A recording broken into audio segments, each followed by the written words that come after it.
자, 2025년 36회 감정평가 이론 기출 강평 시작하도록 하겠습니다. 자, 문제 1번 보시면요. 문제 1번에 굉장히 글밥이 많아요. 자, 최근에 우리 시험에 뚜렷한 트렌드가 두 가지가 있는데 첫 번째가 바로 판례의 기초에서 문제를 내는 것입니다. 다음에 두 번째 트렌드가 케이스형 문제인데 이 문제 1번은 판례를 기초로 해서 케이스형으로 출제한 문제예요. 그래서 많은 수험생분들께서 시험이 끝난 다음에 이론은 무난하게 봤다. 이론은 괜찮게 썼다라고 생각을 하시는 분들이 많은데 생각보다 점수는 잘 안 나올 겁니다. 왜냐하면 생각보다 쉬운 문제가 아니에요. 자, 왜 여러분들의 느낌과 실제 점수의 괴리가 발생할 거냐면 지금 이 문제를 보시면요. 물음에서 이런 것들을 묻고 있습니다. 자, 일단지 성립 여부를 분석하고 있다. 그리고 최유효 이용 판정 기준에 대해서 검토할 사항을 써라. 그리고 인근 지역의 지가 수준을 분석해라 했었을 때 우리가 요 앞에 있는 이 설문의 내용, 케이스형 내용을 읽어보지 않는다 하더라도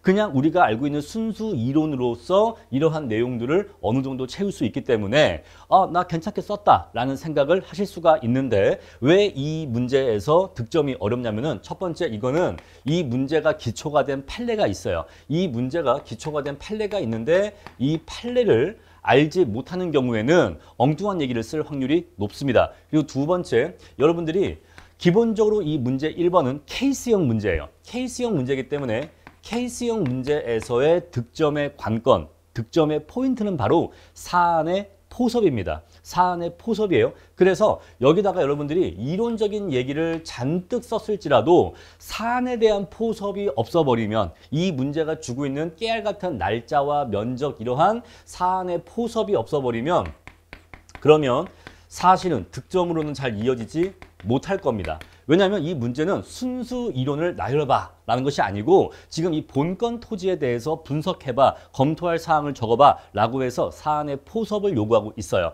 그래서 자, 이 판례 내용은 알 수 있는 사람은 알 수 있었고 모르는 사람은 몰랐겠죠. 자, 그래서 어쩔 수 없었다고 해도 이러한 판례를 심지어 몰랐다고 해도 이 문제의 물음을 답을 할 때는 최대한 사안의 포섭을 했었어야 되는데 아마도 많은 분들이 사실 이 부분에 대해서 놓쳤을 거다라고 생각을 해요. 그래서 감정평가 이론 시험의 특징이 시험을 보고 나오면 내가 좀 괜찮게 썼다라는 생각이 들기는 합니다. 실무는 못 봤다라는 생각이 드는데 근데 이론은 괜찮게 쓴 것 같은데 라는 생각이 들어요. 그런데 실제로는 그렇지 않은 경우가 많다는 점. 자, 그래서 문제 1번에 대해서 제가 분석한 어떤 예시답안의 내용을 말씀드리도록 할게요. 자, 우리가 지금 이 문제의 상황이 대충 어떤 상황인지는 이미 알고 있다고 치고 넘어가도록 하겠습니다. 자, 핵심은 이거죠. 두 필지의 토지를 매수했는데 이 위에다가 단독주택을 지으려고 합니다. 자, 그런데 건축 허가는 받았지만은 아직 공사에 착수하지 않았어요. 그럼 뭐죠? 낮이에요. 아직은 낮이 상태입니다.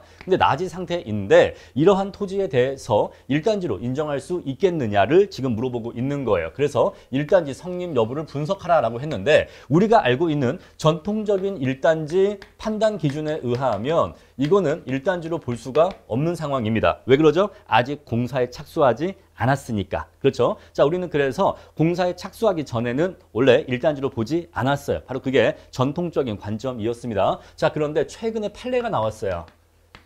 물론 이 최근도 몇 년 전에 나온 판례이긴 합니다만 그래도 상대적으로 최근 판례라고 얘기할 수는 있겠죠. 자, 그래서 이 최근 판례에서 낮이라고 해도 일단지로 인정할 수 있다라고 하는 최근 고등법원 판례가 몇 년 전에 나왔단 말입니다. 자, 그래서 많은 수험생분들이 여기에서 공사에 착수하기 전이니까 일단지로 볼 수가 없다 이렇게 결론을 내려버리면 이하 물음이 더 이상 진행되지를 못해요. 그래서 출제위원께서 자, 일단지의 성립을 긍정하는 입장에서 그 근거를 논하라고 했습니다. 그래서 결론은 일단지로 볼 수 있다라는 결론을 내라고 알려주신 거예요. 이 양갈래, 일단지로 볼 수 있다 없다의 양갈래에서 일단지로 볼 수 있다라는 쪽으로 가라고 방향을 알려준 겁니다. 그래서 여기에서 일단지로 볼 수가 없다, 공사에 착수하지 않았으니까 일단지로 볼 수가 없다라고 쓰는 순간 그냥 그거는 끝난 거예요. 그냥 이 이하가 더 이상 의미가 없는 거예요. 그냥 끝난 거예요. 아시겠죠? 그러니까 일단 여기서는 일단지로 보는 쪽으로 일단 결론을 잡으셔야 돼. 아시겠죠? 자, 이 판례를 잘 몰랐다 하더라도 출제위원이 길을 알려주고 있잖아요. 일단지로 인정하는 쪽으로 가라고 길을 알려주고 있으니까 일단은 일단지로 어떻게 볼 수 있는지 최대한 이론적 근거를 생각해 내셔야 하는 겁니다. 자, 그래서 일단지로 볼 수 있다 이 얘기예요. 근데 이 판례의 내용이 뭐냐면은 가장 핵심적인 내용이 그거예요. 자, 일단지로 이용될 때의 경제 가치가 있고 그리고 현재 개별 필지로 이용될 때의 경제 가치가 있는데 자, 우리 일단지로 이용될 때의 경제 가치를 이렇게 한번 표시해 볼까요? A 토지와 B 토지가 같이 이용될 때의 가치니까 이렇게 해 볼게요. A 토지와 B 토지가 함께 이용될 때, 일단지로 이용될 때 경제 가치. 그리고 요거는요. 자, A 토지의 경제 가치 그리고 B 토지의 경제 가치 이렇게 한번 수식으로 표현할 수 있을까요? 우리 이렇게 표현해 보도록 하죠. A 플러스 B는 일단지를 의미한다 라고 해볼게요. 자, 그랬을 때 이러한 경우라면 일단지로 이용할 때가 더 경제 가치가 높잖아요. 그렇죠? 우리 그래서 이 경우는 일단지로 이용되는 것이 대상 토지의 최유효 이용이기 때문에 그럴 때에는 낮은 상태일지라도 이러한 상태에서 최유효 이용이 일단지로 이용되는 것이기 때문에 이 낮은 일단지로 이용하는 것을 최유효 이용으로 인정할 수가 있다라는 것이에요. 그래서 일단지로 봐야 된다라는 것입니다. 바로 그게 이 판례의 핵심 아이디어예요. 자, 그럼 여기서 물음 2번에서 경제적 타당성 여부를 분석할 때 검토해야 될 사항에 대해서 쓰시오라고 했잖아요. 그러면은 여기서 와야 될 검토할 사항은 사실 우리가 교과서에서 외웠던 경제적 타당성과 관련된 그런 내용들이 아니라 바로 요 내용이 와야 되는 거예요. 요 내용. 1번의 가치. 바로 1번의 가치와 2번의 가치 중에서 1번의 가치가 더 큰지 아닌지를 판단해야 하는 겁니다. 자, 그랬을 때 왜 개별 필지로 이용될 때보다 일단지로 이용될 때 가치가 더 높게 형성될 수 있는지에 대해서 서술을 해줘야 되는 거예요. 대체 개별 필지로 이용될 때와 일단지로 이용될 때 어떠한 점이 달라지길래 이렇게 개별 필지가 아닌 일단지로 이용될 때 경제 가치가 더 높아지는가에 대해서 서술을 해줄 필요가 있는 겁니다. 자, 그래서 일단지로 이용되면 면적, 토지의 면적이 변화하고요. 형상이 변화하고요. 그리고 도로 조건이 변화합니다. 그리고 이건 사실 면적과도 관련이 있는 건데 지상에 지어지는 건물의 이용 가능 면적이 더 커져요. 건물의 이용 가능 면적이 더 커집니다. 이건 약간 효율성의 관점에서도 이해하셔도 좋아요. 여기에 대한 자세한 설명은 뒤에 가서 말씀드릴 거고요. 이런 것들이 좋아지기 때문에 개별 필지가 아니라 일단지로 이용되면 경제 가치가 더 높게 형성될 수가 있는 겁니다. 그래서 이 내용을 여기다가 적어 주셨어야 하는 거예요. 자, 그런 다음에 이렇게 해서 이제 일단지로 본다. 이렇기 때문에 일단지로 본다라는 내용이 끝났으면은 이제 우리가 인근 지역의 지가 수준을 분석할 때 이 지가 수준이라고 하는 것이 일단지로서 이용될 때의 지가 수준이겠습니까? 아니면 개별 필지로 이용될 때의 지가 수준이겠습니까? 당연히 일단지로 이용될 때 지가 수준이겠죠. 자, 그러면 개별 필지로 이용될 때는 과수원과 임야지인 거고요. 일단지로 이용될 때에는 단독주택 부지인 건데 그럼 우리가 지금 분석하는 지가 수준은 둘 중에 어떤 거라고요? 바로 단독주택이기 때문에 단독주택 부지로서의 지가 수준을 분석해야 되는 겁니다. 그래서 인근 지역 내 대상 토지와 유사한 이용 상황을 보이는 토지들의 지가 수준을 어떻게 분석할 것이냐 그런 것들에 대해서 물음 3번에서 서술을 해 주시면 되는 겁니다. 자, 그래서 사실 이 문제는 기초가 된 판례가 있어요. 그래서 그 판례를 잠깐 먼저 소개를 시켜드린 다음에 왜 이 문제가 이 판례의 기초에서 출제가 된 것인지 설명을 드리겠습니다. 자, 그러나 항소심은 용도상 불가분 또는 거래상 일체성의 관계가 인정된다라고 판단하여서 제1심 판결을 취소하였습니다. 라고 되어 있잖아요. 이게 뭔 소리냐? 제1심에서는요. 자, 전통적인 관점에서 판단한 거예요. 전통적 관점. 우리가 알고 있는 바로 건축, 공사의 착수 전 나지 상태. 즉 허가만 받은 상태죠. 허가만 받고 공사에 착수하기 전 상태입니다. 자, 이럴 때는 뭐라고 했죠? 일반적으로 우리 전통적으로 일단지로 볼 수 없다고 한 거예요. 바로 이게 1심 판결의 내용입니다. 아시겠죠? 이거는 그냥 우리가 알고 있는 전통적인 판정 기준과 똑같아요. 자, 그렇죠? 자, 그런데 항소심이 올라갔습니다. 바로 이게 제2심이죠. 제2심에서는요, 이거를 취소했대. 아니야. 요거 틀렸어. 요거 아니야. 일단지로 볼 수 있어. 라고 했다 이겁니다. 자, 일단지로 보는 것이 타당하다. 라고 했다 이 얘기예요. 자, 그러면 그 근거가 뭐냐 보자 이 얘기예요. 그 근거가 뭐냐? 첫 번째, 여러 필지의 토지가 일단을 이루어 이용되는 것은 토지의 합리적, 즉 최유효 이용의 결과로 볼 수가 있고 그 경우 거래도 일체로서 이루어지는 것이 일반적이므로 보상액 평가의 경우에도 이를 반영하여 일필의 토지로 보아 평가하는 것이 거래 현실에 부합하고 이와 달리 지적공부상 개별 토지로 보고 평가하는 경우에는 부당하게 낮거나 높은 가격으로 평가될 수 있는 문제를 야기하는 점이라고 해서 첫 번째 근거를 제시했습니다. 바로 첫 번째 근거가 뭐죠? 자, 일단지로 낮이라 하더라도 일단지로 이용되는 것이 최유효 이용으로 인정된다면 일단지로 봐야 한다라는 것이에요.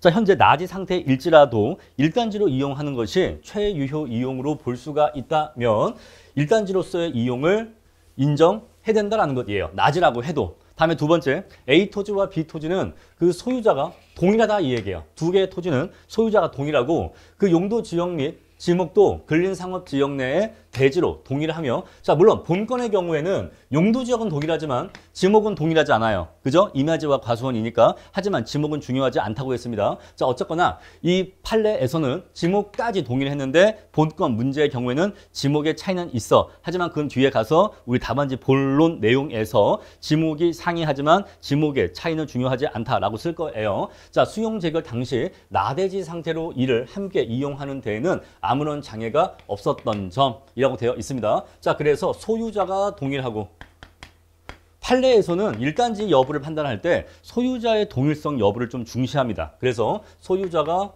동일하고 그리고 용도지역 그리고 지목도 동일한 점. 그래서 자, 현재 낮이 상태이지만 같이 이용하는데 아무런 장애가 없었던 점. 다음에 세 번째, A 토지와 B 토지를 별개로 이용하는 경우 가로 조건과 획지 조건 등 개별 요인이 불리해져 그 효용도가 현저히 떨어지는 방면에 각 토지를 함께 이용하는 경우에는 즉 일단지로 이용하는 경우에는 그 형상이죠. 형상이 가로 장방형으로 개선되고 그 면적도 112.1제곱미터로 증가하는 점. 뭐라고 했죠? 일단지로 이용되면 개별 요인이 좋아진다 이 얘기예요. 바로 형상, 토지의 형상이 좋아지고 그리고 면적도 좋아진다 이 얘기예요. 우리가 과소 면적의 토지의 경우에는 건물을 짓기가 매우 불리합니다. 경제성이 안 나오는 거죠. 물리학적으로 건물을 못 짓는 게 아니라 경제적으로 너무나 그 경제성이 떨어지는 겁니다. 너무나 그 작은 토지 면적에는요. 자, 그래서 면적이 커지기 때문에 그런 점에서 유리해지는 점. 다음에 네 번째, 자, A 토지와 B 토지를 별개로 이용하는 경우에 A 토지에는 층별로 약 44.5제곱미터의 건물을 지을 수가 있고 B 토지에는 층별로 22.8제곱미터의 건물을 지을 수 있는 반면에 이를 함께 이용하는 경우에는 층별로 약 67.3제곱미터의 건물을 신축할 수가 있는 것으로 보이는데 그러니까 이게 무슨 소리예요? 너무나 과소하다 이 얘기예요. 과소하다. 이렇게 우리가 두 필지의 토지가 있는데 여기다가 건물을 이렇게 따로 짓는 거하고 이렇게 각각 개별 필지별로 건물을 지어 올리면 이 건물의 한 층당 면적이 너무 좁다 이 얘기입니다. 그래서 A 토지에는 약 10평 정도, 그냥 단순하게 약 10평 정도씩 건물을 지어 올릴 수가 있고 다음에 B 토지에는 약 한 7평 정도씩 건물을 지어 올릴 수가 있는데 이게 너무 좁게 올라간다 이 얘기예요. 그래서 이렇게 지어버리면은 건물 안에 뭐가 필요합니까 여러분? 아무리 작은 건물이라고 해도 계단실 필요해요. 그죠? 일단 계단실은 무조건 필요한 거고 또 복도도 필요할 겁니다. 그리고 만약에 엘리베이터 이런 것도 필요할 거예요. 우리 이런 것들을 그냥 공용 면적이라고 합시다. 계단, 복도, 엘리베이터 그냥 이런 것들을 공용 면적이라고 할게요. 그럼 어차피 이 계단이라고 하는 건요. 건물이 작아진다고 해서 엄청 좁게 지을 수 있는 건 아니에요. 어차피 사람이 지나가는 데 필요한 통로의 폭이 있단 말입니다. 그래서 어차피 이 정도의 이렇게 공용 면적이 이렇게 들어가 버리면은 어때요? 우리가 임대로 쓸 수 있는, 우리가 이용할 수 있는 면적은 굉장히 작아져요. 굉장히 작아진다고요. 이용 가능 면적이 굉장히 작아집니다. 그런데 이 두 필지 위의 토지에다가 건물을 같이 지어 올리면 어때요? 같이 지어 올리면 이만큼의 공용 면적이 빠진다고 해도 이만큼을 이용할 수 있게 되잖아요. 이용 가능 면적이 대폭 개선된다 이 얘기예요. 이해하시겠죠? 자, 그래서 각 개별 필지별로 건물을 지어 올리면 너무 건물이 좁게 올라가서 경제성이 안 나오는데 1단지로 이용해서 같이 건물을 지어 올리면 충분한 면적이 나와서 경제성이 대폭 올라간다 이 얘기죠. 자, 만일 위 각 토지에 복층 건물을 별개로 신축하는 경우 두 개 층이겠네요. 복도, 계단, 승강기 등을 설치함에 따라 이런 것들, 이게 뭐라고요? 공용 면적이라고 합시다. 이런 것들을 설치함에 따라 실제 상가 등으로 이용 가능한 면적은 더욱 줄어들거나 사실상 복층 건물의 신축 자체가 곤란할 것으로 보이는 점, 이거는 짓는다고 해도 너무나 경제성이 안 나오거나 아니면 심지어 건물을 아예 짓지 못할 정도로 경제성이 안 나올 거다라는 것이에요. 자, 우리 그래서 네 번째 뭘 들고 있죠? 건물의 경제성 또는 이용 가능 면적. 뭐 상관없어요. 표현은 건물의 이용 가능 면적이라고 해도 되고 아니면은 건물의 경제성이라고 해도 괜찮을 것 같아요. 이런 것들이 향상되는 점. 1단지로 이용할 때 이런 것들이 향상되는 점. 다음에 다섯 번째, 앞서 본 사정 등에 비추어 A토지와 B토지는 1단을 이루어 함께 이용될 것이 확실시되고 요거죠. 왜? 이게 인간의 합리성을 전제하는 거죠. 인간의 합리성. 여러분, 인간의 합리성이 뭡니까? 우리 경제학에서 말하는 인간의 합리성. 자기 이익의 극대화죠. 자기 이익의 극대화. 자, 이러한 토지를 갖고 있는 사람이라면 이 사람은 당연히 멍청하거나 원숭이가 아닐 텐데 당연히 자기의 이익을 극대화하려고 할 건데 그러면 그런 사람은 합리적인 토지 소유자 또는 이용자라면 또는 시장 참가인이라면 이러한 두 필지의 토지를 개별로 이용하겠습니까? 아니면 1단지로 이용하겠습니까? 당연히 1단지로 이용할 것이다 라는 것이에요. 그죠? 인간의 합리성을 전제한다면 당연히 합리적인 시장 참가자라면 이러한 토지를 1단지로 이용할 것이라는 거죠. 그 거래도 당연히 일체로서 이루어질 것으로 보이며 누가 이러한 토지를 거래할 때 이것만 사거나 또는 이것만 사겠냐 이 얘기예요. 그죠? 이것만 사서는 별로 경제성이 안 나오고 이것만 사도 역시 경제성이 별로 안 나오는데 누가 이것만 사거나 이것만 사겠냐 이 얘기예요. 당연히 합리적인 거래 당사자라면 당연히 이 두 토지를 같이 살 거다라는 것입니다. 아시겠죠? 자, 종전 위 각 토지가 별개로 이용되었다는 사정만으로 기존에 이 판례의 사안이 그래요. 기존에 이 두 필지 위의 토지에 각각 아주 작은 이게 건물들이 있었어. 그러니까 아주 오래됐죠. 아주 오래되고 작은 건물이 있었단 말입니다. 근데 이건 이제 부신 상태예요. 그래서 지금 낮이였던 거죠. 그래서 종전에는 이렇게 각각 개별 필지로 이용되었다 하더라도 지금에 와서 판단할 때 지금도 이게 개별 필지로 이용되어 왔으니까 과거에 그랬으니까 이건 앞으로도 그렇게 이용될 거다. 그렇게 이용되어야 해 라고 보는 거는 합리적이지 않다 이 얘기예요. 그래서 본 토지는 낮이 상태이지만 우리는 1단지로 보는 것이 합리적이다 이 얘기입니다. 자, 그리고 이제 추가하죠. 다섯 번째. 자, 당연히 1단지로 이용될 것이 확실하다 이 얘기예요. 확실.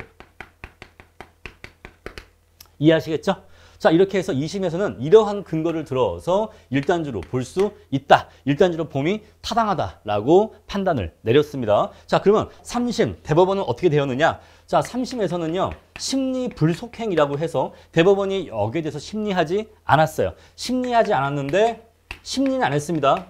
그래서 여기에 대해서 대법원이 뭐라 언급한 게 없어. 이유를 판단한 게 없습니다. 심리를 하지 않았어. 하지만은 2심 판결이 맞다고 해서 그냥 확정을 지었어요. 그냥 결론을 지었습니다. 그래서 우리가 심리는 하지 않았지만은 대법원에서도 이게 확정이 되었어. 아시겠죠? 자, 그래서 이거에 대해서 변호사 친구한테 물어봤더니 이거는 대법원이 판단을 내린 건 아니기 때문에 일단 2심의 판결에 대해서 별다른 이의를 제기하지 않고 판단하지 않고 판결이 확정되긴 했지만 이거 자체를 대법원 판례라고 얘기할 수는 없다고 하더라고요. 우리 그래서 이거를 판례도 인정하고 있다. 이렇게 하기보다는 하급심 판례에서 인정하고 있다라고 표현하는 게 안전할 것 같아요. 아시겠죠? 자, 그래서 우리가 이러한 경우에는 대법원 판례로서 인정되지는 않는다고 합니다. 하지만 어쨌거나 2심의 내용이 대법원에서도 확정은 됐어요. 이게 그대로 인정은 됐습니다. 다만 대법원이 여기에 대해서 뭐라 판단한 내용은 없어요. 아시겠죠? 왜? 심리를 하지 않았으니까. 아시겠죠? 자, 이렇게 내용 정리할게요. 자, 우리가 이렇게 보고 나니까 다시 앞으로 돌아가 보죠. 다시 문제 설문으로 돌아가 볼게요. 자, 다시 앞으로 돌아왔습니다. 자, 물음 1번에서 을은 대상 물건의 1단지 성립 여부를 분석하고 있다라고 했고 1단지 성립을 긍정하는 입장에서 그 근거를 논하라라고 했습니다. 자, 왜 이 토지를 대상 토지를 1단지로 볼 수 있는지 근거를 논하라고 했기 때문에 여러분들은 이 내용을 바로 쓰고 싶은 마음이 들 거예요. 만약에 물음 2가 없었다면 물음 1에 이 내용이 와야 됩니다. 그 맞는 얘기예요. 그런데 물음 2에서 동시에 뭘 묻고 있냐면 경제적 타당성 여부를 분석할 때 검토해야 될 사항에 대해서 쓰라라고 했습니다. 자, 그래서 경제적 타당성 검토할 때는 왜 1단지로, 그러니까 우리가 경제적 타당성 분석할 때는요, 결국 논리 구조가 이건 거예요. 지금 이 2심 판결의 논리 구조가 아까 제가 뭐라고 했죠? 이 구조라고 했잖아요.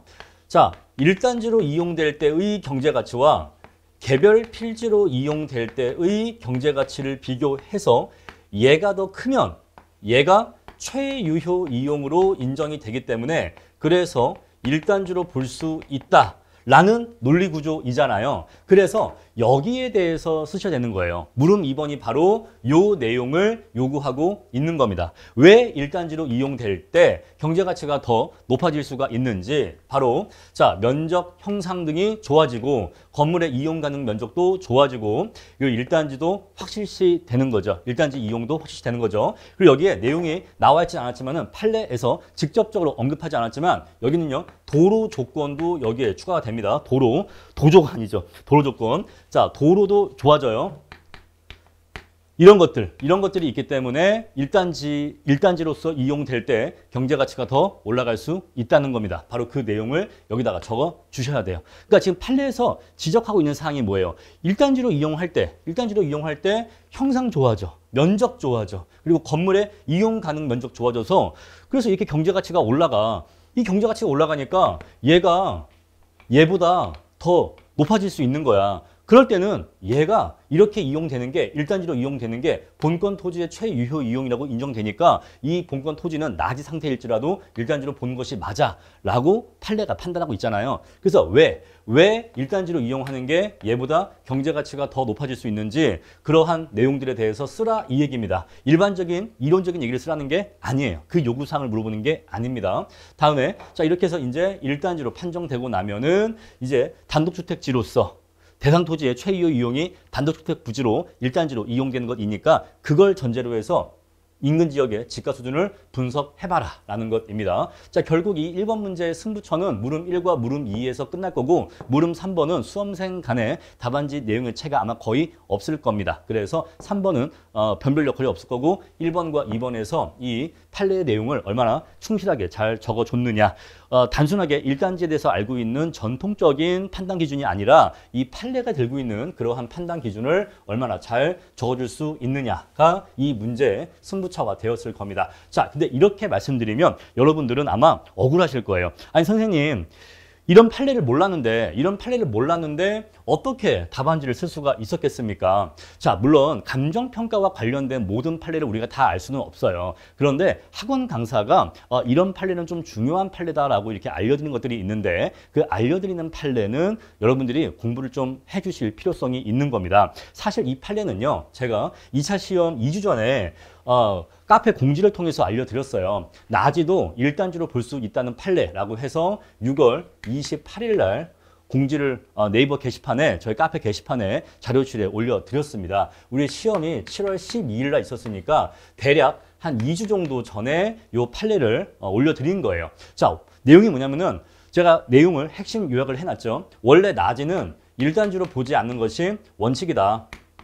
낮이는 1단지로 보지 않는 것이 원칙인데 그런데 예외적으로 2필지 이상의 토지라도 낮이 상태의 토지라도 1단지로 이용되는 것이 경제적으로 타당성을 가지는 경우에는 그러면 얘를 일단주로 볼 수 있다는 고등법원의 판결이다. 그리고 본 판례는 대법원에서 그대로 확정되었습니다. 라고 해서 관련 기사, 관련 내용을 링크해드리고 그 내용을 이렇게 요약해서 나지 상태일지라도 예외적으로 일단주로 보는 것이 경제적 타당성이 있는 경우에는 일단주로 볼 수 있다는 판례라고 해서 이 판례 내용을 소개해 드린 거예요. 선생님, 물론 판례 이렇게 소개해 주실 수도 있는 건데 이 판례만 소개했다고 해서 어떻게 시험 준비가 되겠습니까? 자, 그래서 3기 9주차에도 일단지에 대한 문제를 내드렸어요. 자, 보시면 자, 토지는 인접지 간의 일단지 이용을 통해서 일단지로 이용할 수가 있는데 자, 표준지 조사평가 기준에서 얘기하는 일단지의 개념을 설명하고 이것이 일괄 감정평가와의 개념상 차이 물어봤는데 요거는 이번 시험에서 물어본 건 아니죠. 그런데 물음 2번 보시면요. 일단지 판정 기준에 대해서 설명하라 라고 해서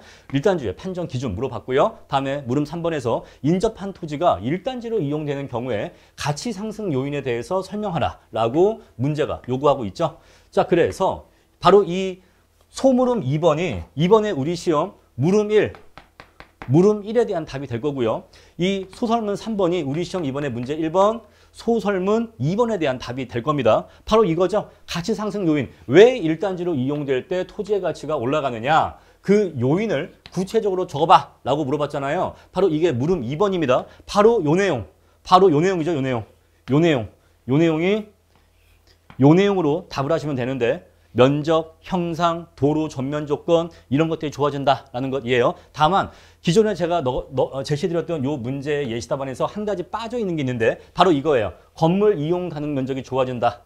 요 내용은 여기에도 들어가 있지는 않아요. 요건 솔직히 판례에 있는 내용이라서 이것까지 넣지 않았어요. 왜? 이거는 토지이기 때문에 토지라서 토지에 대해서만 언급을 했는데 지상에 어떤 건물이 지어질 것이냐까지 상정한다면은 건물의 이용 가능 면적도 좋아진다. 또는 건물 개발의 경제성이 좋아진다라는 내용까지 추가해 주실 수가 있겠죠. 자, 이렇게 해서 사실 시험 보기 2주 전에 관련 판례하고 문제를 제시해 드렸기 때문에 요 문제를 조금 신중하게 풀어보시고 또 제가 요거 좀 읽어봐 주세요라고 논문이나 관련 이런 신문기사 이런 것들을 올려드렸을 때 조금 한 번만이라도 읽어보신 분이라면 당연히 좋은 결과 있었을 겁니다. 자, 그래서 요 문제는 사실 알려면 알 수는 있었다. 왜냐하면 일단지에 대한 판단이 사실 감정평가 현업적으로는 되게 중요한 문제예요.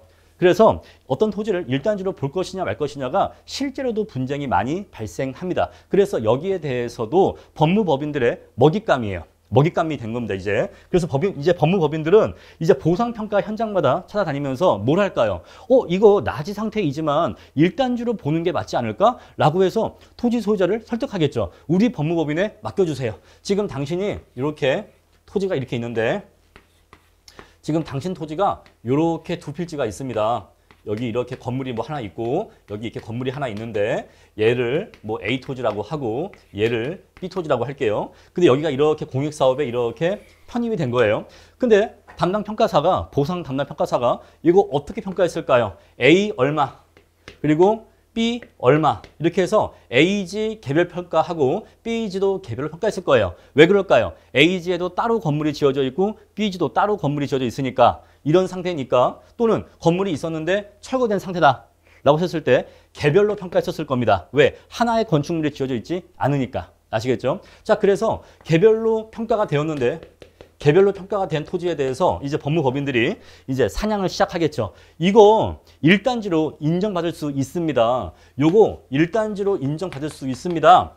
일단지로 인정받으면 첫 번째 뭐가 좋아지죠? 형상이 좋아져요. 형상 어떻게 좋아집니까? 이거 세로 장방형에서 정방형이 돼요. 그죠? 장방형에서 정방형이 됩니다. 세로로 좁고 긴 토지에서 주도로는 여기라고 할게요. 주도로 여기. 그래서 자, 세로로 좁고 긴 토지에서 정사각형에 가까운 토지가 된단 말입니다. 그런 식으로 형상이 좋아지고요. 자, 그리고 도로 전면 조건이 좋아집니다. 원래 요거는 각지지만 요거는 한면이잖아요. 근데 요게 일단지로 인정받으면요. 둘 다 모두 각지로 인정받아요. 아시겠죠? 자, 개별 필지는 얘만 각지고 얘는 한면이지만 일단지가 인정되면 얘까지도 각지로 인정받는단 말입니다. 그다음에 세 번째, 아까 얘기했던 이런 거, 건물의 이용 가능 면적, 건물의 경제성이 좋아진단 말입니다. 그래서 이거 저희가 소송 걸어서 일단주로 인정받게 해드릴게요. 라는 앞으로 소송이 많이 나오게 될 겁니다. 이미 진행 중일 수도 있죠. 그래서 요거는 감정평가사들에게도 현업적으로 사실 중요한 얘기예요. 여러분들의 평가가 위험해질 수가 있는 겁니다. 그래서 만약에 여러분들이 나중에 현업에 가셔서 이런 것들을 개별로 평가했었을 때 만약에 법무법인에서 이거 일단주로 보는 게 맞는 거 아니야? 라고 싸움을 걸어오면 여러분들이 감정평가 이론적으로 대응하실 수 있어야 돼요. 여기에 대해서 대응이 안 돼버리면 내가 왜 얘를 개별로 평가했는지 이런 것에 대해서 이론적으로 확실하게 대응이 안 되시면은 질 수가 있는 겁니다. 그래서 여러분들도 수험생 때 물론 이론적인 내용으로도 공부를 하셔야 되지만은 나중에 현업에 가셔도 필요하신 지식이다라는 거 말씀드릴게요. 자, 그래서 이번 1번 문제는 사실 이 판례가 기초가 되어서 문제가 출제되었다라는 내용 말씀드리고 이제는 다시 돌아가서 문제 자체에 대해서 분석을 하면서 예시 답안을 알려드리도록 하겠습니다.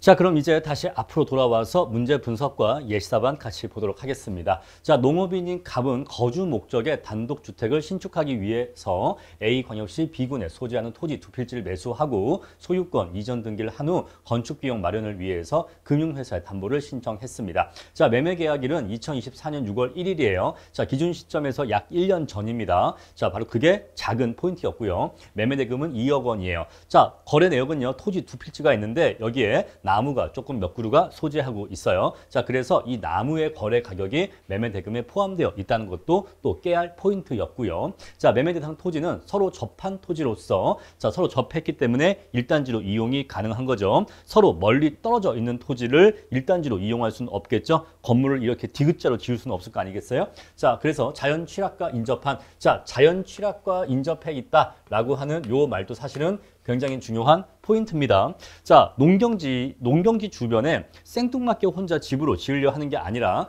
이미 토지의 위치가 자연 취락과 인접해 있다 이 얘기예요. 자, 주택들이 모여 있는 곳에 매우 인접해 있다 이 얘기예요. 따라서 주변에서도 단독주택지와 매우 가깝다라는 것을 알려주고 있는 겁니다. 이 말은 곧 사회적인 측면에서 단독주택 부지로 이용되는 것에 합리성이 있다 이 얘기예요. 바로 이게 사회적 측면을 얘기해주고 있는 겁니다. 근데 아마 이거를 놓치신 분들이 많을 거예요. 자연 취락과 인접해 있다라고 하는 것이 주택지로 단독주택 부지로 이용되는 것에 대한 사회적 합리성을 인정해 준다라고 하는 것을 답안지에 아마 놓치신 분들이 많을 겁니다. 자, 우리 그래서 이렇게 케이스형 문제가 나온 경우에는 마치 우리가 명탐정 코난 만화 같이 그런 탐정 만화에서처럼 범인이 남긴 흔적 또는 증거를 찾기 위해서 아주 단어 하나하나를 세심하게 봐주셔야 돼요. 그런 단어 하나하나가 괜히 있는 게 아닙니다. 여기서 자연 취락과 인접했다 이런 말이 괜히 있는 게 아니에요. 다음에 5번 매도인은 매매 대상 토지를 하나의 대지로 하여서 2023년 12월 1일 날 이미 단독주택 건축 허가를 이미 받았대요. 하지만 공사에 착수하지는 않았다고 합니다. 이것도 굉장히 중요한 표현이죠. 공사에 착수하지 않았다라는 것이고 매매계약 특약사항으로서 나무도 매매대상 물건에 포함되어 있으며 매도인은 건축 허가와 관련된 일체의 권리에 대해서 매수인에게 무상으로 양도하기로 이라고 한 거예요. 자, 따라서 넘기는 게 뭐예요? 자, 매도인이 매수인에게 넘기는 게 뭐냐면 첫 번째 토지를 넘기죠.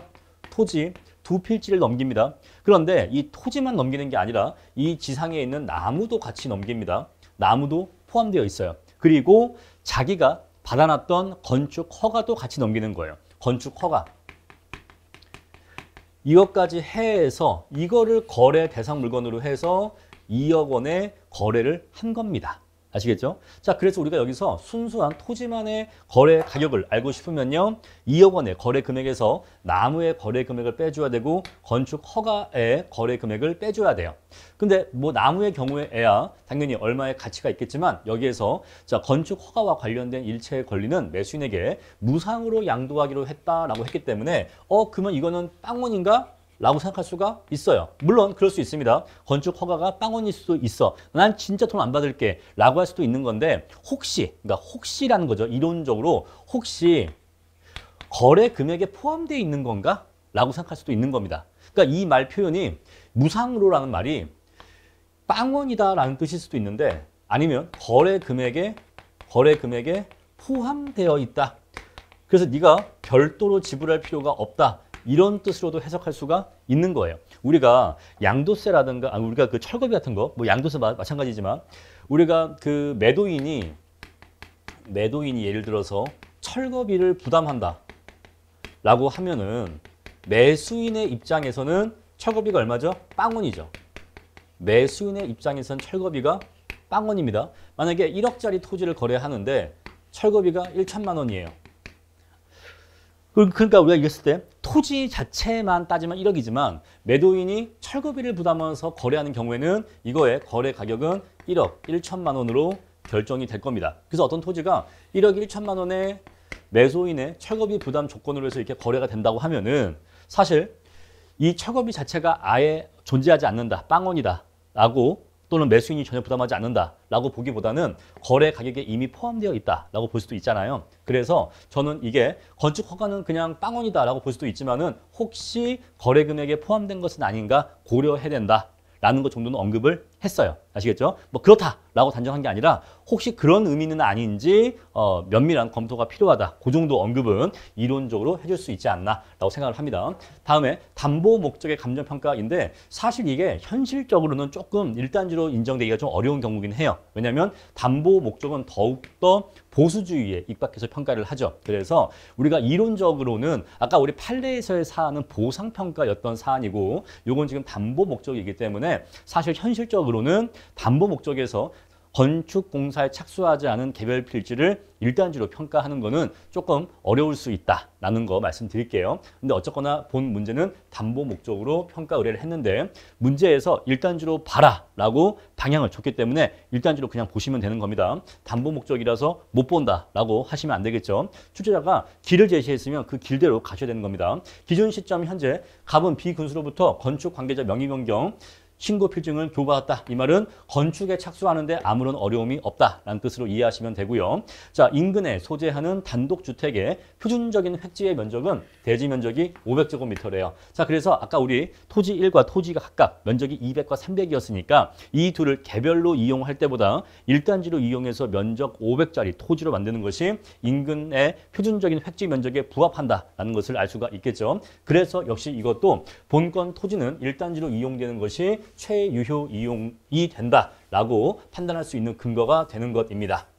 자, 그럼 이제 예시답안 같이 볼게요. 자, 토지의 가치는요, 일단지 인정 여부에 따라 다르게 판단되기 때문에 그 판단이 중요하다라고 해서 일단지 판단이 왜 중요한지 논점의 중요성 적어줬습니다. 제가 늘 말씀드립니다만 항상 어떤 문제의 서에는 뭐가 와야 된다? 논점의 중요성이 와야 돼요. 우리가 지금 일단지에 대해서 논의하고 있는데 이 일단지가 왜 중요한지, 즉 또는 어떤 토지를 일단지로 볼 것이냐, 볼 수 없느냐라고 하는 이 일단지에 대한 판단 여부가 왜 중요한지에 대한 논점의 중요성을 서에서 언급을 해 주셔야 돼요. 자, 그래서 중요하다라고 했고 기존의 나지 상태에서는 일단지로 인정되지 못하였으나 자, 원래 종래에는 나지 상태에서는 원래 일단지로 인정되지 못했다라는 것이에요. 그런데 일단지로 이용되는 것이 대상 토지의 최유효 이용으로 판단되는 경우에는 일단지로 봄이 타당하다라고 했습니다.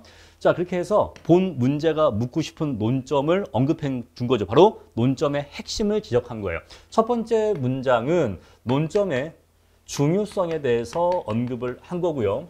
두 번째 문장은 논점의 핵심에 대해서 지적을 한 겁니다. 종래에는 나지 상태에서 공사에 착수하기 전에는 일단지로 보지 않았지만 하지만 새로운 관점에서는 나지 상태라 하더라도 일단지로 이용되는 게 본건의 최유효 이용으로 인정되는 경우에는 일단지로 인정될 수 있다라는 것이에요. 그런 새로운 견해를 소개하는 거죠. 다만 이렇게 판단을 하려면 뭐가 뒷받침돼야 돼요? 일단지로 이용될 때의 경제가치가 개별 필지별로 이용될 때의 경제가치보다 더 높다라고 하는 것이 인정돼야 돼. 그죠? 이 관계가 성립해야지만 일단지로 볼 수 있다는 거잖아요. 그래서 자, 아무 때나 이렇게 볼 수 있는 것은 아니고 함부로 이렇게 볼 수 있는 것은 아니고 다만 경제적인 측면에서 타당성이 있어야지만 일단지로 인정될 수 있으므로 그래서 우리는 요거를 판단해 봐야 된다 이 얘기예요. 요것이 인정될 때 우리가 얘를 본건 토지의 최유효 이용으로 인정할 수가 있다는 겁니다. 아시겠죠? 그럼 우리가 이거를 판단하려면 뭐를 검토해야겠습니까? 바로 일단지로 이용할 때의 경제가치와 1번 일단지로 이용할 때의 경제가치와 두 번째 개별 필지별로 이용할 때의 경제가치를 비교하는 거죠. 1번과 2번을 비교하는 거죠. 이렇게 비교해서 판단해야 된다는 것이에요. 이러한 과정을 거쳐서 통해서 일단지로 판정되면 여기까지가 뭐죠? 바로 물음 2예요. 바로 여기까지가 물음 2입니다.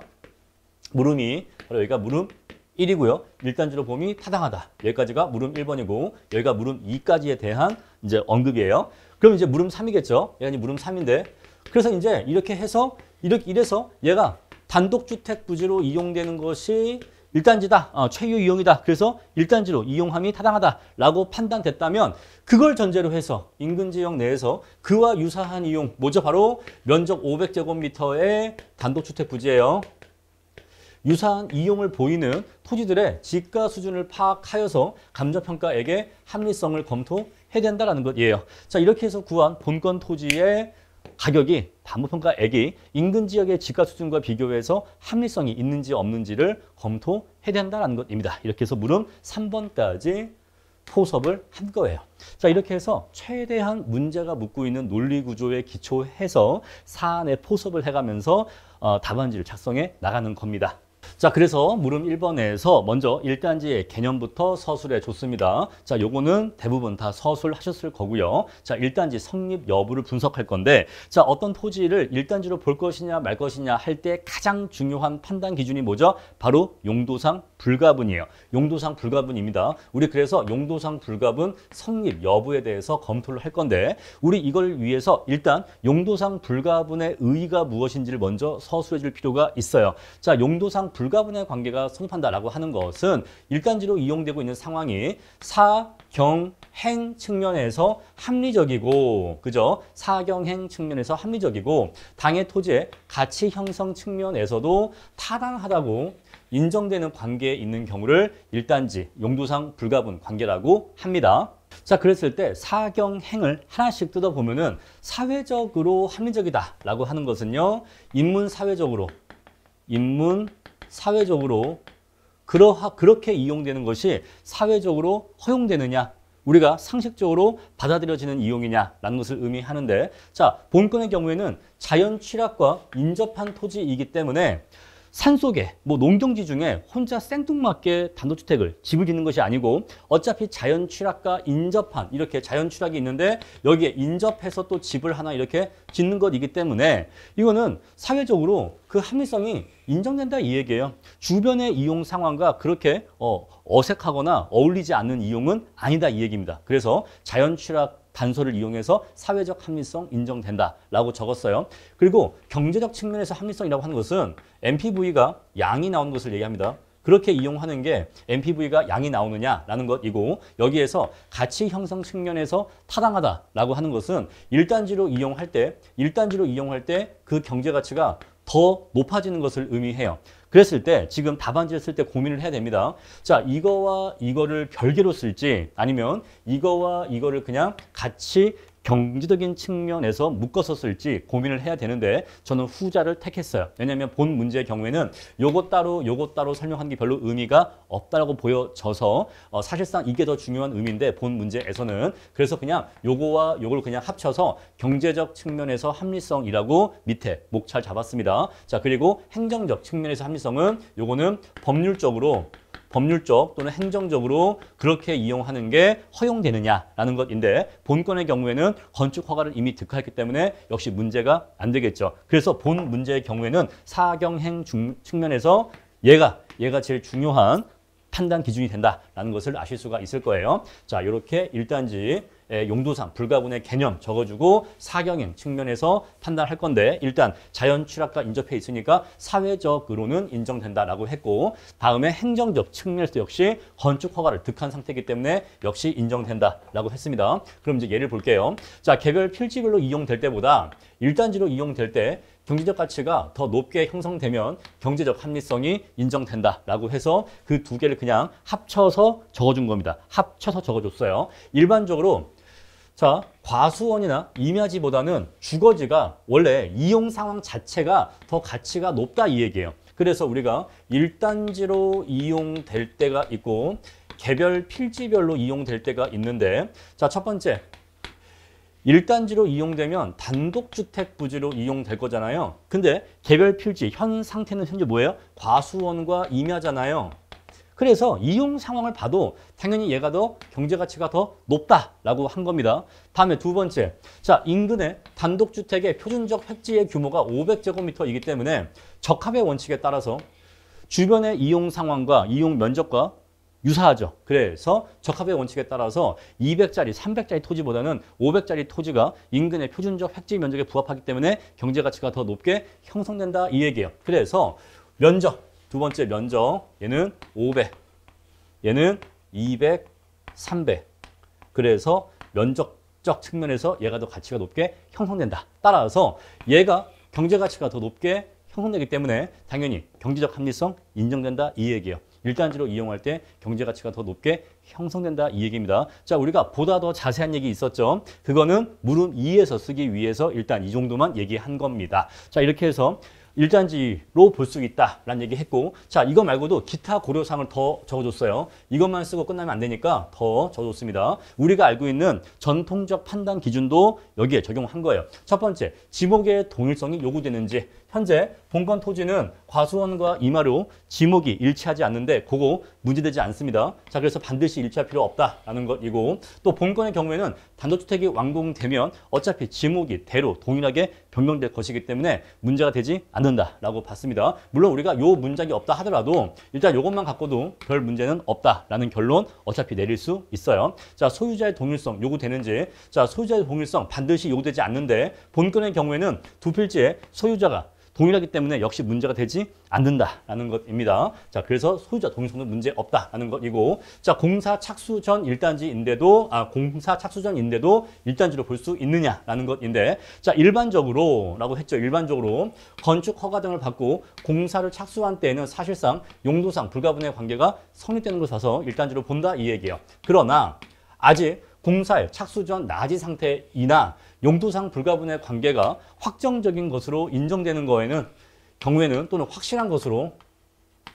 확실한 것으로 인정되는 경우에는 예외적으로 일단지로 볼 수 있다 이 얘기야. 그래서 원래 원칙적으로는 아니지만은 다만 이러한 조건이 충족되는 경우에, 확실한 경우에는 일단지로 볼 수 있다라고 한 거죠. 왜? 문제에서 일단지로 보라라고 긍정하는 쪽으로 가라고 문제가 줬잖아요. 그래서 일단지로 볼 수 있다라고 한 겁니다. 자, 소결. 그래서 결론 내린 거예요. 단독주택 부지로 이용되기 위하여 일체로 거래가 이루어진 점, 이미 단독주택 부지로 사용하기 위해서 일체가 이루어졌고, 그러니까 거래 자체가 일체로 거래가 이루어졌죠. 그리고 자, 건축 허가를 이미 득한 점. 다음에 세 번째, 일단지로 보는 것이 본건의 최유효 이용이라고 볼 수 있는 점. 네 번째, 건축 비용 마련을 위해서, 집을 짓기 위해서 뭐 다른 용도 때문에 대출을 신청한 게 아니라 건축 비용, 지상에 집을 짓기 위해서 등록주택을 허가받은 대로 신축하기 위해서 본건 담보평가를 신청한 건으로 공사 착수가 확실한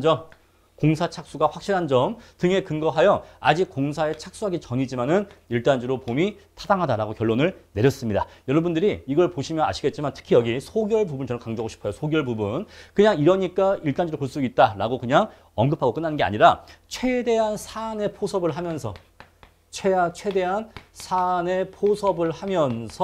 내가 왜 그런 결론을 내렸는지 구체적인 근거를 제시해서 구체적 근거를 또 어떻게 다양하게 제시하면서 나의 결론을 도출해야 그래야 좋은 답안이 되는 겁니다. 뭐 일단지로 볼 수 있는 거 아니야 정도만 하고 끝내시면은 그냥 평범하거나 아깝게 떨어지는 답안이 될 거예요. 대부분 그렇게 쓰고 말 거니까. 하지만 이렇게 어떤 케이스형 문제가 나온 경우에는 최대한 사안에 포섭을 해주시면서 구체적으로 왜 얘를 일단지로 볼 수 있는지에 대해서 그 근거를 밝혀주셔야지만 양질의 답안이 될 수가 있는 겁니다. 내용이 꽉꽉 찬 답안이 될 수가 있는 거예요. 자, 다음에 물음 2번 보겠습니다. 자, 그러면 본건의 경우에는 일단지로 이용하는 것을 왜 최유효 이용으로 볼 수가 있느냐에 대해서 서술을 할 거예요. 자, 최유효 이용이란 이런 것이다. 일반적으로는 물리적, 법률적, 경제적, 그리고 최대 생산성 이 네 가지를 충족해야지만 최유효 이용으로 판정된다. 자, 근데 문제에서의 포인트는 여기에 몰려 있잖아요. 그래서 현실적으로는, 자, 이론적으로는 이렇게 네 가지를 모두 충족해야 되는데 현실적으로는 경제적 타당성 충족 여부가 문제가 된다. 현실적으로 가장 문제가 되는 건 바로 얘다라고 범위를 좁혀준 겁니다. 논의의 범위를 좁혀준 거예요. 그래서 우리는 물, 법 이런 것들은 논의하지 않겠다. 논의의 범위를 이거를 경제적 타당성에 한정해서 논의하겠다라고 한 겁니다. 이게 결국 핵심이니까. 자, 경제적 타당성이 있다라고 하는 것은 어떤 개발 대안에서 현금 유입의 현가합이 현금 유출의 현가합보다 크다는 것을 의미하는데 요거는 일반적인 얘기고 이제 본건의 경우에 조금 더 구체적인 얘기를 해보자라는 것이에요. 그래서 일반적으로는 이렇지만은 사안의 경우에서는 본건에서는 1단지 이용 시의 경제 가치가 개별 필지별로 이용 시의 경제 가치보다 커야지만 그래야지만 1단지로 이용하는 것이 경제적 타당성이 인정된다라고 본건의 사안에 포섭을 시켜준 거예요. 그런데 대부분의 답안지들은 아마 이 일반적인 얘기만 썼을 겁니다. 일반적인 얘기. 그래서 요 이하에도 그냥 일반적인 얘기만 계속 왔을 거예요. 뭐 개발 대안의 가치에서 개발 비용을 뺀 가치와 뭐 이런 얘기들을 계속 했을 겁니다. 하지만 지금 이 문제는 구체적인 사안이 주어져 있는 거지 추상적인 이론 그 자체를 논의하라고 준 문제가 아니에요. 그래서 본 사안의 경우에는 얘의 경제 가치가 얘의 경제 가치보다 더 큰지 여부를 판단해야 되는데 그러려면은 1단지로 이용할 때 면적, 형상, 도로 전면 조건, 건물 이용 가능 면적 이런 것들 측면에서 얘의 경제 가치가 과연 향상되는지 더 높아지는지 거기에 대해서 검토할 필요가 있다 이 얘기예요. 그렇게 논리가 흘러가는 겁니다. 자, 그래서 이렇게 자꾸 일반적인 이론을 먼저 얘기해 주고 그런 다음에 본건 사안으로 범위를 좁혀주면서 사안을 포섭해 나가는 거예요. 이렇게 해서 논의의 범위 그리고 논리 구조를 제시하는 겁니다. 자, 이하 내용 볼게요. 자, 어떤 점들을 검토해야 되는가? 첫 번째, 1단지로 이용되면 토지 형상이 변화하게 되는데 자, 예를 들어서 이렇게 예까지 들어주면 좋아. 선생님, 1단지로 이용되면 토지 형상이 변화한다. 또 좋아진다. 이 말 하고 나면 더 할 말이 없는데요. 예시를 드세요. 예시. 얼마나 간단합니까? 예를 들어서 정방향의 두 필지가 1단지로 이용되는 경우에는 그렇죠? 이렇게 정사각형의 두 필지가 1단지로 이용되면 이거 뭐가 됩니까? 장방형이 되죠. 정방형 플러스 정방형은 장방형이 됩니다. 그죠? 얘는 이렇게 장방형이 돼요. 가로 장방형, 세로 장방형. 근데 만약에 도로가 이렇게 있는 경우에는 토지의 형상이 좋아지는 겁니다. 아시겠죠? 자, 그래서 1단지로 이용되면 장방형으로 형상이 변화하게 된다. 이렇게 1단지로 이용되면 형상이 변화할 수가 있는데 이러한 형상의 변화가 유리하게 이루어지는 경우에는 1단지로 이용할 때 경제적 타당성이 더욱더 높아진다 이 얘기예요. 1번의 가치가 더 올라간다 이 얘기입니다. 얘의 가치가 더 올라간다 이 얘기예요. 형상의 변화 때문에. 다음에 두 번째, 토지 면적의 변화도 검토해야 되는데 자, 1단지의 면적은 개별 필지별 면적의 합이 되겠죠. 이건 당연하겠죠. 이러한 1단지의 면적이 인근 지역의 표준적인 획지 면적에 부합하는 경우 자, 개별 필지별로는 표준적 면적에 부합하지 못했는데 이거를 1단지로 이용할 때 합쳤을 때 그 면적이 표준적 면적에 부합하는 경우에는 적합의 원칙에 따라서 경제 가치가 더욱더 높아진다 이 얘기죠. 따라서 면적 측면에서 1단지로 이용할 때 유리한지 불리한지를 검토해야 한다는 겁니다. 자, 근데 여러분들 이거 오해하시면 안 돼요. 무조건 토지의 면적이 합쳐질 때 무조건 증가가 발생하는 건 아닙니다. 왜냐하면 이미 면적이 큰 토지의 경우에는 이 두 개가 합쳐짐으로써 광평수 감가가 발생할 수도 있는 거예요. 그래서 자, 면적 측면에서 반드시 유리하게만 변하는 것은 아닌데 그래서 유리한지 불리한지를 검토해야 한다는 거예요. 유불리를 검토해야 한다라고 했습니다.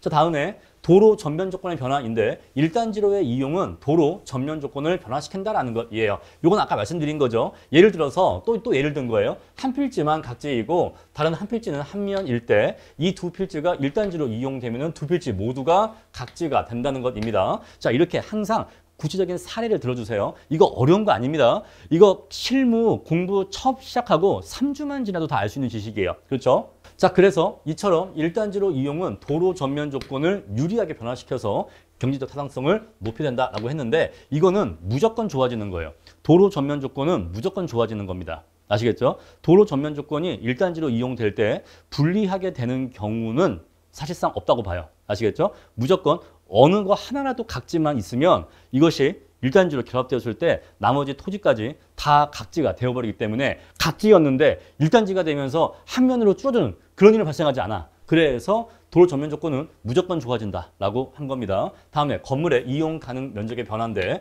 토지를 1단지로 이용하면 건축 면적도 증가하게 됩니다. 그랬을 때 이에 따라 이용 가능한 내부 면적도 커져서 경제성도 높아질 수 있다는 거죠. 요거 표현이 약간 이상한데 요건 제가 수정할게요. 내부 면적이 커져서 경제성도 높아질 수 있다라고 해야 더 자연스러운 표현이 되겠습니다. 경제성도 높아질 수 있다.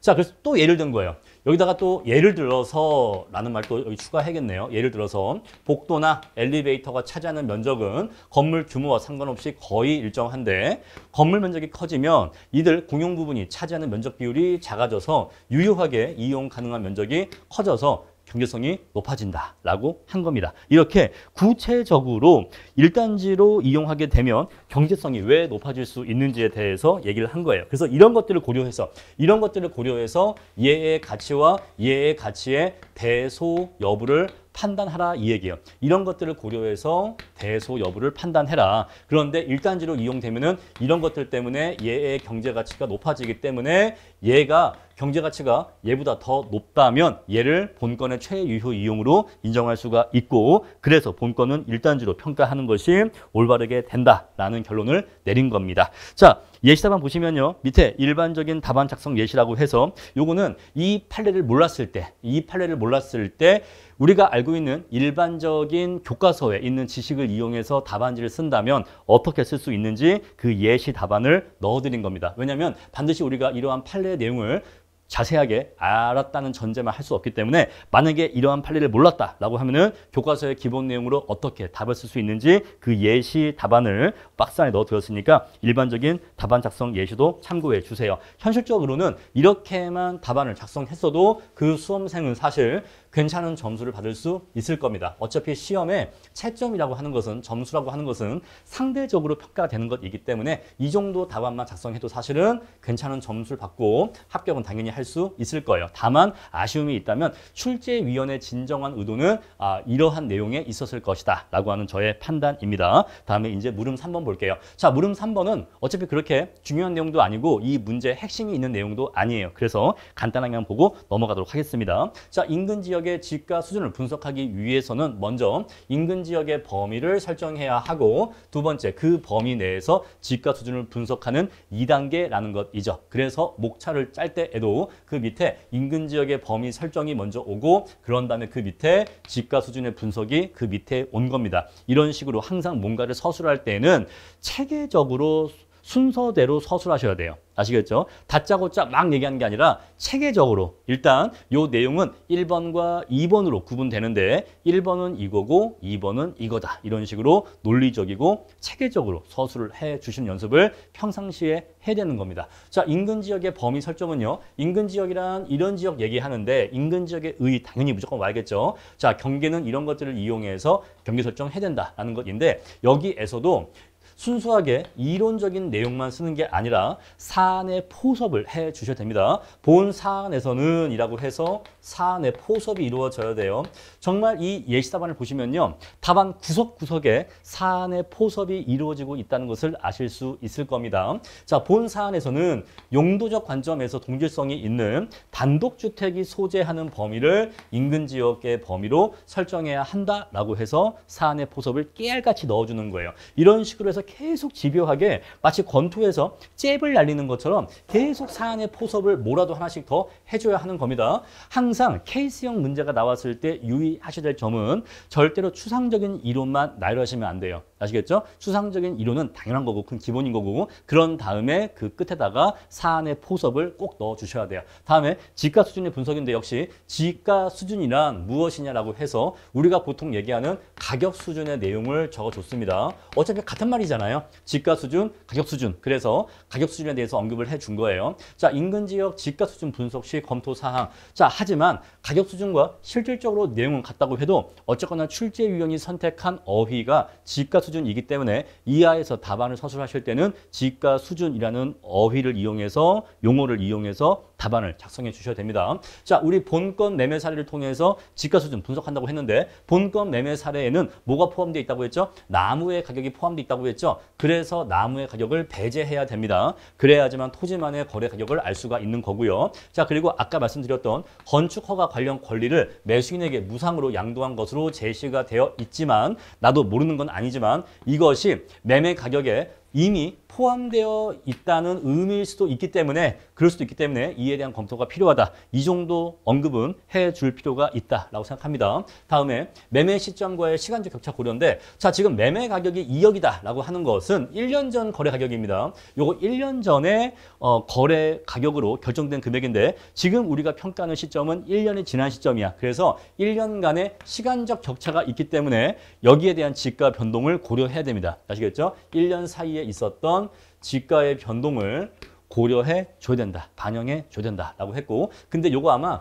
요 시간적 격차 놓치신 분들이 꽤 많은 걸로 알고 있어요. 그리고 1단지로서 지가 수준 분석이 됩니다. 지금 우리가 단독주택 부지로서의 지가 수준 분석하는 거냐 아니면 과수원 또는 임야지로서의 지가 수준을 분석하는 거냐에서 우리는 이게 아니라 단독주택 부지로서 지가 수준 분석하는 거니까 본건은 단독주택 건축의 1단지로 이용될 토지이므로 개별 토지로서 과수원, 임야지의 지가 수준을 분석할 것이 아니라 본건과 유사한 면적과 이용 상황 500제곱미터의 단독주택에 대한 그렇게 이용되고 있는 토지들의 지가 수준을 분석해야 한다라고 해서 또 사안에 포섭을 해준 거고요. 자, 그리고 이론적으로 유사 지역에 대한 분석도 병행할 필요가 있다라고 해서 이제 조금 더 답안 내용을 풍성하게 해주기 위해서 이론적인 내용을 추가했습니다. 이렇게 해서 답안 내용 구성을 할 수가 있었어요.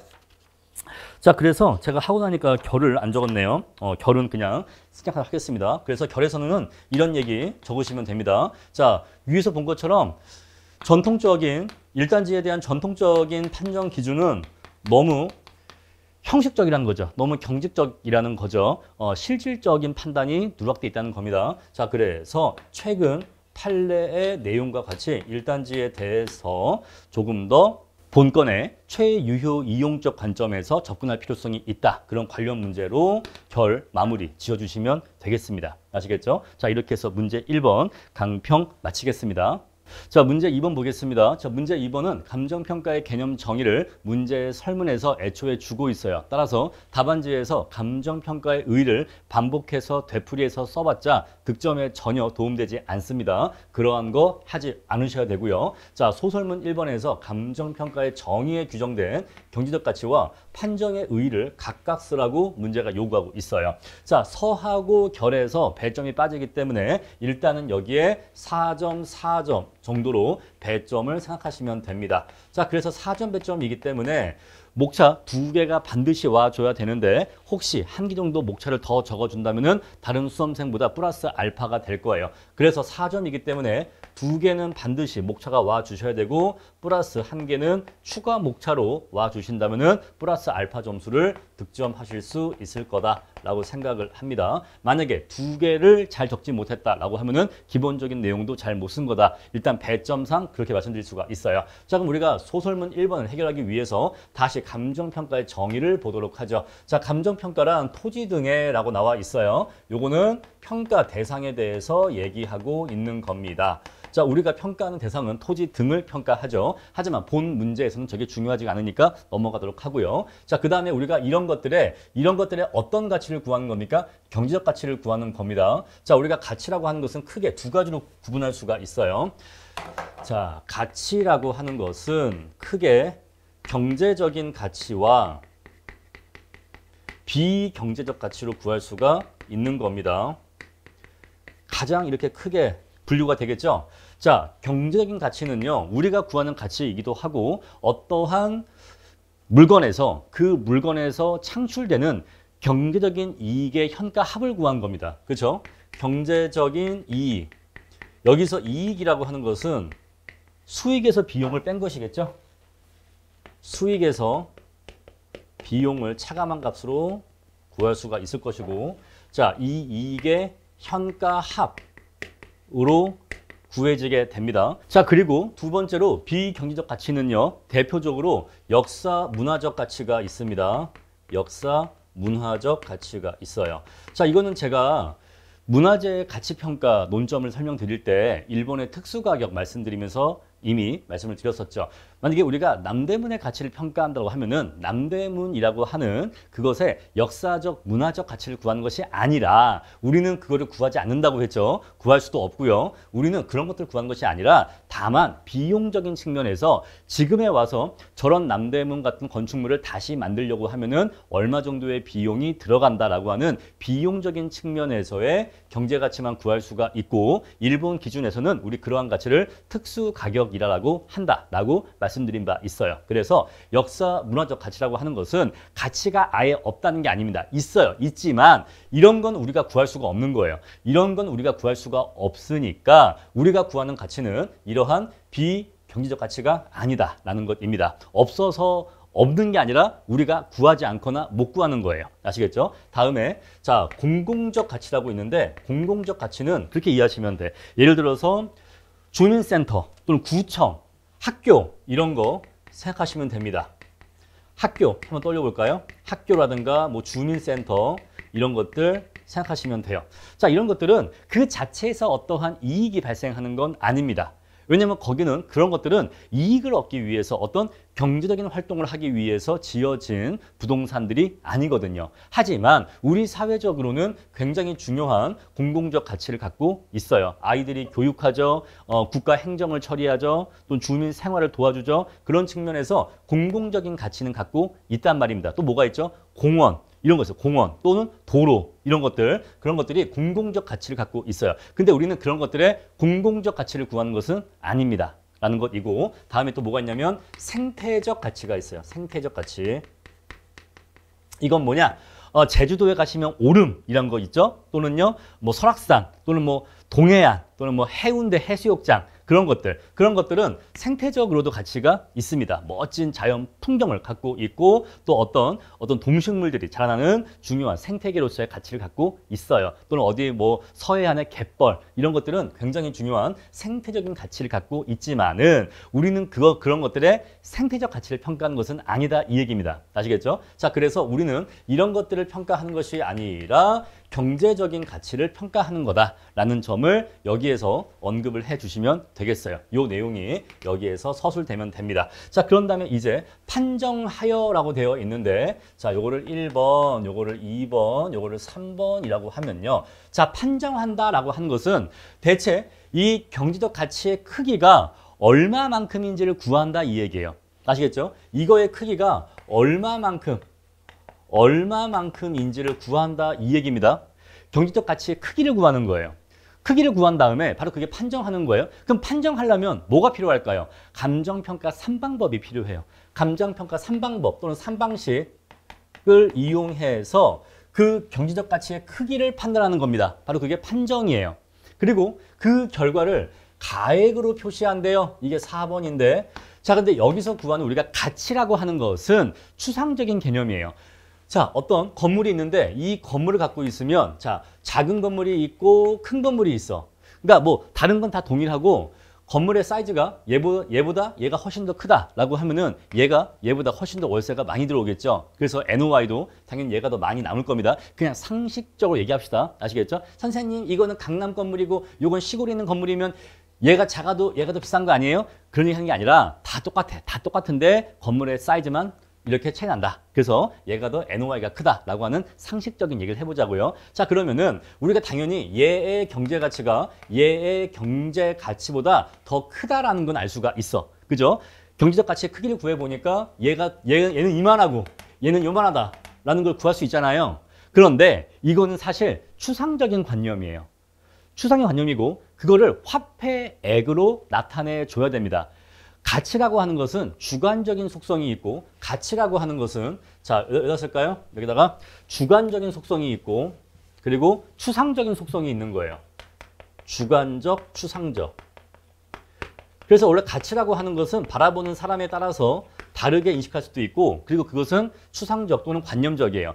그래서 그것을 화폐 금액으로 나타내 줘야 되는데 바로 그게 가액으로 표시하는 거예요. 바로 이게 화폐 금액.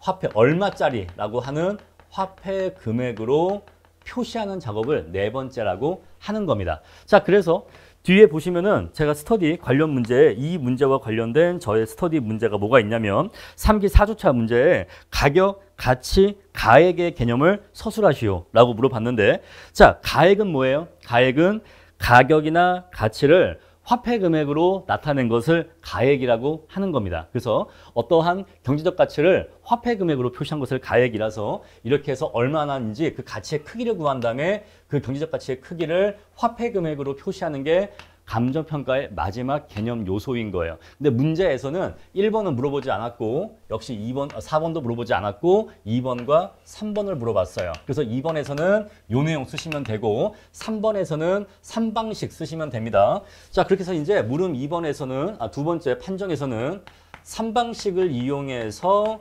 경제적 가치를 판정한다는 내용이 오시면 되는데, 근데 문제가 뭐냐? 여기까지 썼으면은, 자, 이제 물음 1번은 별 문제가 없이 해결됐어요. 근데 물음 2와의 연결고리까지 생각을 하셔야 되는 겁니다. 자, 물음 2번은 뭐예요? 관련 법령에 따라서 복수감정평가, 둘 이상의 감정평가사가 평가하는 건데, 복수감정평가를 하는 1번 표준지 공시지가 평가. 여러분, 여기에 표준지라는 말이 없어도 당연히 표준지 공시지가인 거예요. 아시겠죠? 왜? 개별 공시지가는 감정평가사가 감정평가하는 게 아니잖아요. 아시겠죠? 자, 그래서 그냥 공시지가라고 하면은 당연히 표준지 공시지가를 얘기하는 겁니다.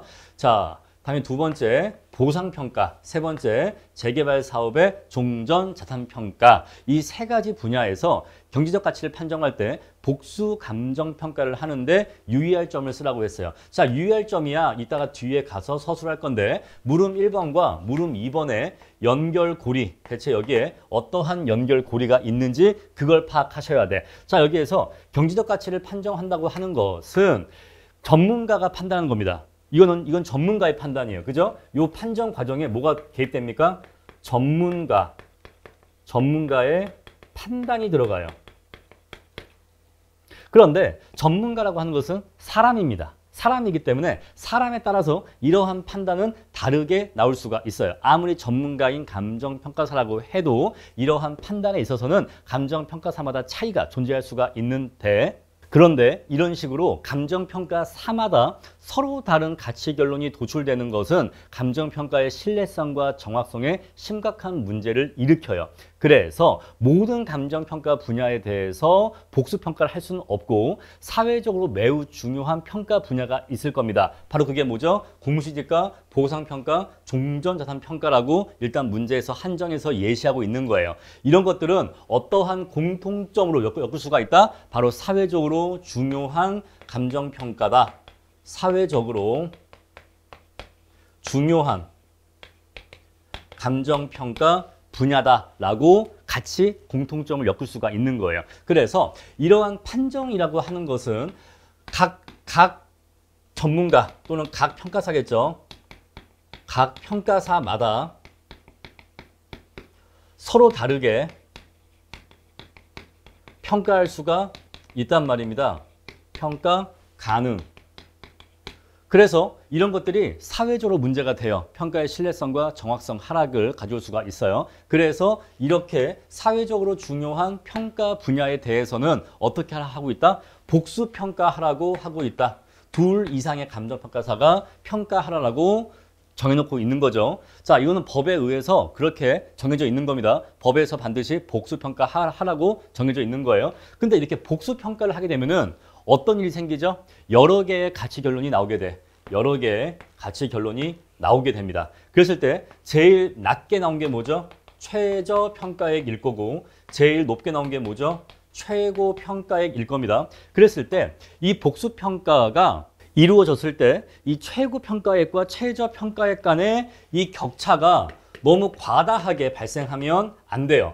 격차가 과다하게 발생하면 안 됩니다. 그래 버리면 이 평가의 신뢰성이 저하돼 버려. 그래서 우리가 공시지가 평가에서는 1.3배 이내로 격차가 날 것을 요구하고 있고, 보상평가에서는 1.1배 이내로 격차가 날 것을 요구하고 있는 거예요. 자, 그런데 종전자산평가와 관련해서는 몇 퍼센트 이내 이러한 관련 규정이 없지만은 전체적인 틀이 이러한 논리 구조이기 때문에 역시 이것도 유사한 취지로 유사한 취지로 서술을 해 주시면 되는 겁니다. 자, 그래서 물음 2를 서술하실 때에는 일단은 무조건 이거하고 이거는 첫 번째 목차로 강조를 하셔야 돼요. 아시겠죠? 첫 번째 목차로 이걸 강조하셔야 되고 종전 자산 평가는 이게 없잖아요. 없으면 이거 어떡합니까? 그러면요. 대신 어떤 내용 와야겠어요? 유의할 점으로. 그럼 얘는 뭐를 가장 뭐를 유의해야 돼요? 바로 조합원 간의 상대적 비율이에요. 조합원 간의 상대적 비율. 그래서 이 자리에는 대신 뭐가 온다? 조합원 간의 상대적 균형. 상대적 균형에 유의해야 된다. 결국에는 이거나 큰 맥락에서는 사회적으로 중요한 평가 분야에 대해서 신중한 판단을 요구한다라는 맥락으로 이해할 수가 있는 거예요. 신중한 판단. 복수 평가는 이꼴을 뭐다? 신중한 판단에 대한 요구예요. 신중한 판단에 대한 사회적 요구라고 이해할 수가 있는 겁니다. 그래서 이런 것들을 평가할 때에는 어떠한 점에 유의하면서 평가하면 되는지를 이제 이하 내용 서술하시면 되는 거예요. 자, 이렇게 해서 물음 1과 물음 2의 연결고리를 찾는 것이 어려웠을 겁니다. 자, 그래서 감정평가란 이런 거야. 기본적으로 이런 건데 이 판정이라고 하는 것은 전문가의 판단이기 때문에 각 평가사마다 서로 다른 평가를 내릴 수가 있는 거예요. 서로 다른 판정을 할 수가 있는 겁니다. 자, 그래서 주관 개입 가능성이 있기 때문에 주관 개입 가능성이라고도 얘기할 수가 있겠죠. 그래서 사회적으로 중요한 평가 분야에 대해서는 복수 평가를 시켜서 신중한 판단을 요구하고 있는 거예요. 그래서 그러한 점에 유의해서 이러한 평가들을 수행해야 된다. 이렇게 논리 흐름이 진행되시면 되는 겁니다. 자, 그럼 이제 예시답안 같이 보도록 하겠습니다. 자, 토지는 자연인문 특성이 있고 가치 형성 요인이 복잡 다양해서 그 경제적 가치를 정확히 판정하기가 어렵다라고 했습니다.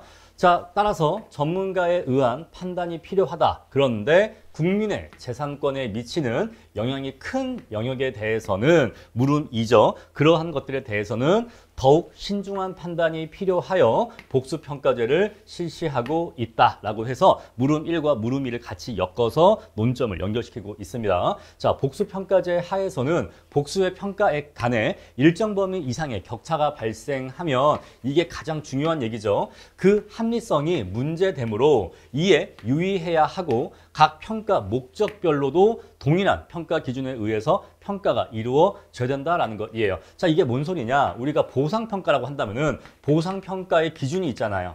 보상평가 기준. 그래서 여러 복수평가 주체가 동일한 보상평가 기준을 적용해서 평가해야 된다는 거죠. 그래서 A, B, C 이렇게 여러 평가사가 평가를 해도 모두 다 동일한 평가 기준 하에 평가를 해야지만 정확한 평가가 이루어질 수 있다는 겁니다. 우리는 그러한 점에 유의해야 된다라고 서에서 적어준 거예요. 자, 그럼 이제 본문 보겠습니다. 자, 물음 1번에서 경제적 가치란 재화나 서비스가 인간에게 제공하는 유용성이나 만족감을 금전적인 측면에서 측정한 것을 말하고 부동산의 경우에는 첫 번째 개념 자체가 너무 추상적이니까 부동산을 좀 더 구체화시켰습니다. 부동산의 경우에는 부동산이 인간에게 주는 경제적 이익의 현가 합으로 측정된다라고 개념 정의했어요. 그런 다음에 비경제적 가치와 구분을 적어줬습니다. 자, 여기에는 어떤 게 있냐면 자, 비금전적 유용성인데 역사 물환적 가치, 생태적 가치, 공공적 가치 이런 것들이 있다. 자, 이런 것들은 유용성이 없는 건 아니야. 유용성이 없는 것은 아닌데 있어. 굉장히 중요한 거야. 굉장히 중요하지만 우리가 그 가치를 화폐 금액으로 환산하기가 어렵고 바라보는 관점에 따라서 그 크기가 달라질 수 있기 때문에 감정평가에서는 우리가 구하는 것은 아니다라고 적었습니다. 자, 그런 다음에 이제 가치라고 하는 거. 지금까지 서술한 거는 경제적 가치에서 경제적이라는 단어를 설명한 거예요. 그렇죠? 지금 문제가 물어본 게 경제적 가치를 물어봤잖아요. 그런데 지금까지 이 두 개의 목차는 뭘 설명한 거예요? 예를 설명한 거예요. 경제적이란 말이 무슨 뜻이냐를 설명한 거고, 그런 다음에 이제 밑에에서 가치에 대해서 이제 설명하는 겁니다. 가치라고 하는 것은 장래 편익의 현가 합을 말하는데 유사 개념인 가격과는 이러한 점에서 차이가 발생한다. 그래서 가치와 가격은 이러한 차이점이 있다라고 해서 최대한 깨알같이 더 자세히 서술을 해준 겁니다. 이렇게 해서 답안지를 최대한 기본 이론을 통해서 최대한 풍성하게 채워주셔야 됩니다. 자, 다음에 두 번째 이제 판정하는 거죠. 자, 판정하는 거는 감정평가 3방식을 이용해서 가치의 크기를 구체화시키는 과정을 얘기하는데, 자, 3방식 적용해서 시산가액 도출하고 3개의 시산가액 도출하고 이거를 시산가액 조정을 통해서 최종 평가액을 도출하는 거죠. 여기까지를 판정이라고 얘기했습니다. 여기까지는 일반적인 얘기죠. 그런데 이제 출제자의 의도를 언급해주고 물음 이와의 연결고리를 밝혀주기 위해서, 자, 부동산은 용도의 다양성이 있기 때문에 하나의 물건에도 여러 개의 경제적 가치가 성립할 수 있다라고 했어요. 괄호하고 우리 이런 것들을 가치 다원론이라고 한다라고 했습니다. 자, 따라서 이제 물음 2로 넘어가는 거죠. 물음 2로 평가 목적에 따라 개발이익 반영 여부, 첫 번째 개발이익 반영 여부, 두 번째 나아지 상정평가 여부, 세 번째 개별적 제한 반영 등 물음 2와 물음 1의 연결고리가 지금 여기 나와 있는 거예요. 자, 그래서 이런 것들에 유의하여서 판정이 이루어져야 한다는 것이에요. 그런데 이때 전문가적 판단을 요구하게 된다는 거죠. 다만 이러한 가치 판정은 뭐라고 했어요? 내심적 정신작용이므로, 이게 갑자기 뭔 뜬금없는 소리야. 내심적 정신작용. 이건 결국 전문가의 주관적 판단이다라는 것이에요. 주관적 판단이다. 그래서 사람에 따라서 다른 결론이 나올 수 있다는 것입니다. 자, 일단 요거 일단 넘어가고요. 내심적 정신작용이기 때문에 감정평가사에 따라 서로 다른 판단을 내릴 수 있다. 따라서 사회성, 공공성, 즉 사회적으로 중요한 평가의 경우에는 복수평가를 통해서 더욱 신중한 판단을 유도하고 있다. 이렇게 이제 물음 2하고 연결될 수 있는 연결고리를 마련해 준 거예요. 자, 그럼 다시 돌아와서 선생님, 대체 여기서 내심적 정신작용이라는 이런 표현은 왜 나온 겁니까? 사실 저 표현은요, 수험생이 실제 시험장에서 쓸 수는 없는 표현이에요. 만약에 저도 시험장에 들어가서 시험을 봤다고 해도 아마 저도 저 단어를 쓰지 못했을 겁니다. 왜냐하면 저 단어가 뭐냐면은 서경규 교수님인 것 같아요. 서경규 교수님. 이분의 신문 칼럼이라고 해야 될까요? 신문 칼럼. 사실 이 문제는 이 서경규 교수님의 신문 칼럼을 기초로 해서 문제가 출제된 것으로 알고 있어요. 그분 칼럼에 여기에 대한 얘기가 있습니다. 경제적 가치를 판정한다는 게 어떤 의미이고, 그리고 보상평가 이런 데에서 격차 발생이 문제가 된다. 그런 것들, 그런 내용을 적어주신 신문 칼럼이 있어요. 그래서 사실 우리가 이 신문 칼럼을 읽어봤다고 해도 그래도 여기에 대한 답변을 쓰기 어렵긴 합니다. 왜냐하면 굉장히 짧게 언급했어요. 판정이라고 하는 것은 내심적 정신작용이다 라는 말만 있어요. 판정이라고 하는 것은 내심적 정신작용이다 라는 말만 있지 저 말에 대해서 자세한 언급이 없단 말입니다. 그래서 사실 우리가 이러한 신문 칼럼을 몰랐지만은 시험 전에 몰랐지만 시험이 끝나고 난 다음에 대체 이게 어디서 나온 문제야 알아보다 보니까 이제 이게 이런 게 있었구나 라고 나중에 발견된 건데, 이걸 사실 사전에 읽어봤다고 해도 여기에 대한 언급이 너무 짧기 때문에 사실 읽어봤다고 해도 답안지를 쓸 때 활용할 수는 거의 없었을 거예요. 그리고 이 내용이 시험 문제화 되어서 나올 것이라고 우리가 예상하기도 어려웠겠죠. 근데 어쨌거나 거기에 저런 표현이 있더라고.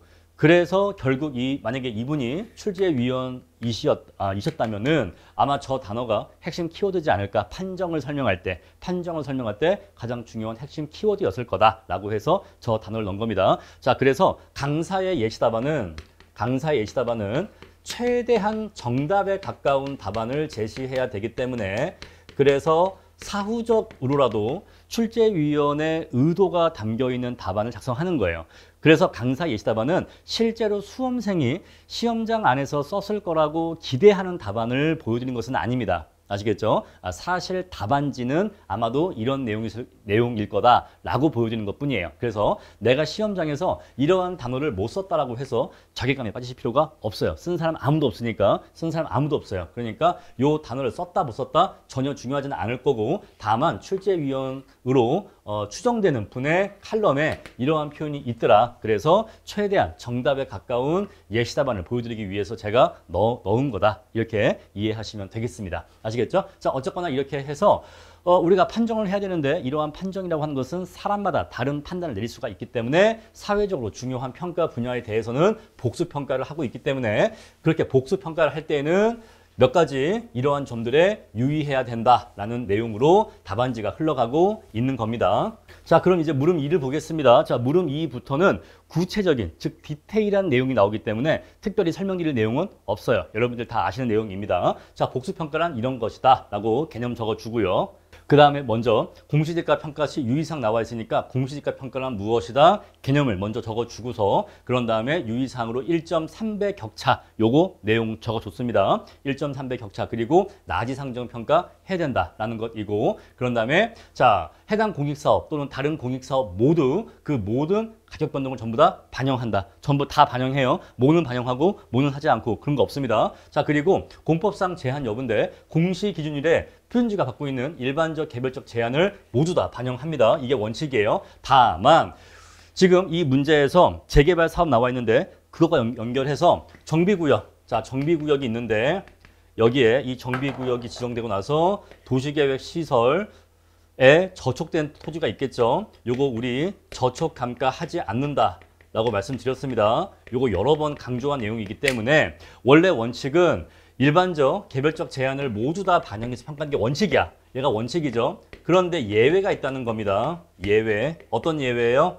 자, 정비구역 내에 표준지 평가를 하는 경우에는 도시계획 시설 저촉과 같은 개별적 제한은 감가하지 않고 정상평가한다는 거. 요거 예외적인 내용이고 같이 묶여있는 종전자산평가와 재개발 사업평가와 연결된 내용이라서 강조해서 적어줬습니다. 그런 다음에 이제 보상평가인데 자 1.1배 격차 먼저 얘기해 줬고요. 그런 다음에 건축물 등이 없는 상태를 전제해서 평가한다. 그리고 가격 변동 가로하고 개발이익이라고 했어요. 사실은 가격 변동이 더 정확한 표현이긴 합니다. 하지만 우리가 일반적으로 개발이익이라는 표현을 더 많이 쓰니까 둘 다 모두 이렇게 병기해 줬어요. 자 해당 공익사업으로 인한 가격 변동은 반영하지 않지만 다른 공익사업으로 인한 변동은 반영한다라고 해줬고 자 공법상 제한 여부는요. 자 당해 공익사업의 시행을 직접 목적으로 하여서 가해진 경우에는 그 제한을 반영하지 않고 한다라는 거 적어줬습니다. 자 왜냐하면 이것을 반영하면 과소보상 될 수 있기 때문에 그렇다라는 거 적어줬어요. 자 이러한 내용들은 여러분들이 다 아신 내용이기 때문에 특별히 설명드릴 필요는 없다라고 보여집니다. 다음에 재개발 사업에서의 종전자산평가인데 개념 적어주고요. 자 현금 청산 보상평가와의 차이를 적어줬습니다. 왜 그러냐면 같이 묶여 있는 게 보상평가도 있었잖아요. 그래서 자 같이 묶여 있는 보상평가와 종전자산평가가 어떤 점에서 다른지를 적어준 거예요. 양자는 차이점이 있다라는 것이고 자 그리고 상대적 가격 균형에 유의해야 된다라는 거 적어줬습니다. 자 그리고 가격 변동 개발이익 반영 여부인데 자 현실화 구체화된 개발이익은 반영할 수 있다라는 것 했고 요거 다 우리 별도 도정법 논점으로 대비했던 그런 내용들이죠. 요거 전부 다 도정법 관련 문제로 준비했던 문제입니다. 자 그리고 공법상 제한 반영 여부 역시 이것도 우리가 도정법 관련 내용으로 다 정리를 했던 내용이에요. 자 뒤에 보시면은 저희 스터디 문제 중에서 3기 10주차 문제 있죠. 자 3기 10주차면은 시험 보기 전주죠. 직전주인데 마지막 스터디인데 문제 1번 보시면요. 3번에서 종전자산 가액의 당해 사업으로 인한 개발이익과 공법상 제한의 반영 여부 설명하고 적용 공시지가 선택 방법 설명하라 라고 했고 다음에 문제 2번에서 종전자산 평가와 보상평가의 차이점 설명하라 라고 했었어요. 그래서 우리가 종전자산 그리고 보상평가 이런 것들은 다 이런 문제에서 대비가 사실은 되었다라는 것입니다. 그래서 그런 내용들로 적어주시면 되는 거예요. 요 답안 내용은 요 스터디 문제에 있는 내용을 옮겨다가 적어주시면 해결되는 내용이었다라는 것입니다. 자 이렇게 해서 답안 내용 다 작성할 수가 있고요. 마지막 결입니다. 자 복수평가는 우리는요 필요하다라고 강조하셔야 돼. 감정평가사 또는 감정평가 업계의 입장에서는 복수평가가 필요하고 심지어 이 복수평가를 확대해야 된다라는 기조를 우리는 주장을 해야 됩니다. 왜? 복수평가를 해야지만 수수료가 2배, 3배 늘어날 수 있기 때문에 그래요. 한 명이 평가하면 수수료가 1배수만 발생하지만 둘이 하면 2배, 셋이 하면 3배거든요. 그래서 복수평가를 우리의 입장 당연히 확대하는 쪽으로 주장을 해야 됩니다. 자, 현실의 불안전 경쟁 시장에서 부동산의 경제 가치를 판정하는 작업은 고도의 전문가적 판단이 필요하다. 그런데 최근 비용 절감을 위하여 일부 복수평가를 단수평가로 전환하려는 움직임이 있는데 그런데 복수평가가 이루어진 영역은 국민의 재산권과 매우 중요한 영역이기 때문에 비용 절감보다 공익 달성이 더 중요하다. 더 크고 중요하다 이렇게 판단된다. 따라서 복수평가를 유지하자 또는 확대하자 그런 내용으로서 결론을 지으시면 되겠습니다. 자, 이렇게 문제 2번 해설 마무리하고요. 자, 문제 3번 보겠습니다. 자, 문제 3번은 PF에 대해서 물어봤어요. 자, 부동산 PF의 개념과 특징을 설명하고 부동산 시장 침체기에 PF 사업의 부실 위험이 증가하는 요인을 써라. 왜 부동산이 침체되면은 PF 사업이 부실해지느냐를 묻고 있는 겁니다. 자, 다음에 부동산 시장 침체기에 감정평가에서 거래사례 비교법을 적용할 때 발생할 수 있는 문제점과 대응 방안에 대해서 논하시오 라고 묻고 있어요. 자, 이 문제는요, 제가 3기 스터디 때 PF 문제를 2문제 다루었는데 3기 6주차 문제 보시면요, 부동산 PF의 개념과 특징을 설명하라. 똑같이 나왔죠? 개념과 특징 똑같이 물어봤고, 자, 우리나라 부동산 PF의 문제점에 대해 설명하고 그 문제점이 바로 부동산 PF의 부실 위험이 증가하는 요인입니다. 그래서 문제점 내용으로서 여기 부분을 적어주시면 돼요. 우리나라 부동산 PF가 이러한 문제가 있어. 그러한 문제가 있기 때문에 침체기가 오면은 부실 위험이 증가한다 라는 내용으로 적어주시면 되겠어요. 그래서 3기 6주차 문제로서 여기 물음 1에 대한 답은 할 수가 있는 겁니다. 다음에 3기 4주차 보시면요, 부동산 경기 침체 국면의 시장 특성 설명하라. 그리고 침체 국면에서 3방법 적용 시 유의사항 물어봤는데, 자, 스터디 문제는 3방법 모두 물어봤는데 기출 문제는 거사비 하나만 물어봤으니까 요 내용 중에서 거사비 내용 하나만 뽑은 다음에 분량을 늘렸으면은 물음 2를 채울 수가 있겠죠. 그래서 본 문제 3번도 3기 스터디 문제로 다 대비가 되는 문제였다라는 말씀 드리면서 답안지 같이 보도록 하겠습니다.